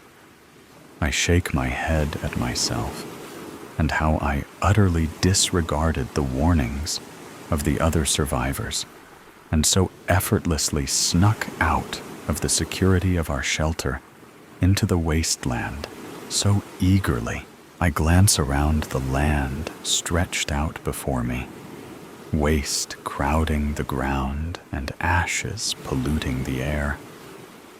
And I swear the hues of gray, now illuminated by stars and a moon, that appeared as dots and a waning semicircle, were darker than black, everything meshing with the ink-stained sky. I will find it. I'll find it, if it kills me. I will. Then, just beyond the endless stretch of night, a shimmer, the faintest trace of warmth against the cold monotony. It's real, I murmur, though no one is around to overhear. It has to be. Part 3. I walk for hours, and it still feels like I've gone nowhere. I'm still surrounded by the gray void, still surrounded by remains of a better life, and still with the shimmering speck of hope before me, not stopping. The landscape is an endless graveyard of the past. Twisted steel, collapsed buildings, and roads that crack beneath my feet stretch on like the bones of a forgotten civilization. Everything is still. No birds cry overhead, no wind whispers through trees, because there are no trees left to whisper through. The silence is heavy, pressing against me like the weight of the sky itself. I huff, pressing my back against a crumbling door, not bothering to look at the house, but rather the swing set across the road, peering intently as it swings back and forth in the stillness of night, moved by something unseen. Perhaps the ghost of the child who cherished it. A sigh slips past my lips at the tempting offer of sleep, but refusing to give in quiet yet, I push my weight forward. My feet drag, weighing me down. Black, white, gray. Repeat. It's infuriating that I can't close the distance between me and my last hope of color. My eyes snag on a reflection in the road. My pace quickens. My foot falls echo in the empty, colorless world as I near the glinting surface. A mirror, cracked, dirt-speckled, abandoned in the middle of the road, like it doesn't belong. Like nothing belongs, I slow, breathing hard. My reflection stares back at me, distorted by the fractures spider-webbing across the glass. The same dull world is behind me, the same lifeless sky above. But beneath me, just beyond the cracks, something else, green, my breath catches. A patch of grass, impossibly vivid, bleeding through the reflection, as if it exists in another world, as if it's real, somewhere, somehow. I step forward, heart pounding, kneeling at the mirror's edge. My fingers hover over the glass. The colors look too bright, too alive, like they'd burn if I touched them. But I don't hesitate. I kick the mirror. It shatters under my heel with a sharp, crystalline crack. Splinters of glass scatter across the road, glinting like stars in the empty light. I brace myself for something, anything, a shift in the air, a tremor in the ground, a door opening where there was none before. But when I look down, the green is gone, just shards of broken glass, catching the darkened sky in their edges. Just my own reflection, fractured into 100 jagged pieces. I lurch forward, scraping at the road where the mirror used to be. Nothing. No hidden portal. No sliver of color left behind. My hands shake. Tears, clear wetness, drip down my cheeks in slowed fashion. My breathing comes in clipped gasps. I saw it. I know I did. The wind stirs, sending a few stray fragments skittering away. I watch them disappear down the road, swallowed by the nothingness stretching endlessly ahead. And then I keep walking, pushing harder, further, relentless. Part 4. I refuse to let myself stop. I won't. I can't. Not if I want any chance at finding the color I've recklessly craved. My eyes follow the path I left in the dust, the sun rising higher in the sky. And then, thunk, the ground hits me before I can brace for it. Pain shoots through my skull in sharp, electric volts. I glance up, dazed, and see the thick trunk of the tree I just slammed into. Its rough bark pressing into my chest, pinning me to the earth. I wince, trying to push myself up, but my head swims with dizziness. The tree stands tall, towering over me like an ancient sentinel, its branches casting long shadows in the early morning light. I can feel its strength, as if it's mocking my weakness, daring me to rise again. I press my palms to the ground, leaves crunching beneath them, and accept this tree's challenge. The rough earth presses against my skin, grounding me in this moment, daring me to rise. A chill runs through my spine as I push myself up, dirt clinging to my fingertips. The air is thick, damp, charged with something unseen, but undeniable.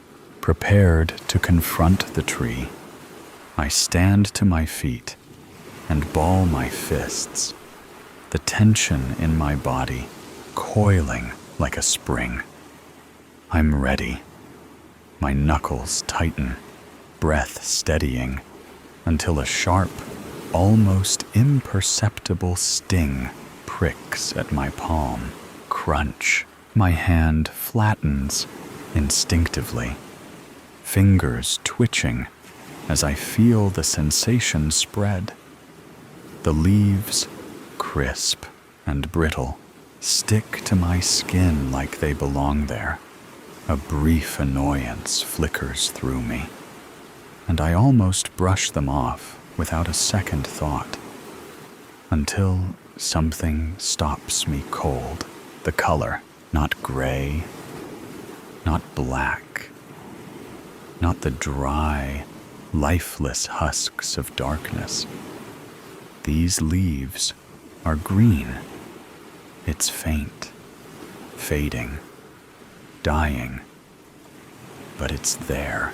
The realization steals the breath from my lungs. Green here, among the decay. Color still exists, but it is fading. The world is not truly black and white. It is dying in slow motion. The nuclear bombs did not erase color.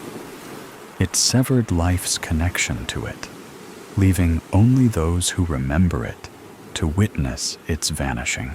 A smirk, one I haven't worn since the day of the bombs, breaks across my lips. It all makes sense. I have to find the color. I have to find the, what about everyone else? What about Sienna? I cut myself off, bending to gather a handful of dull leaves from the ground. Sienna would want this. If anyone can find it, it's you.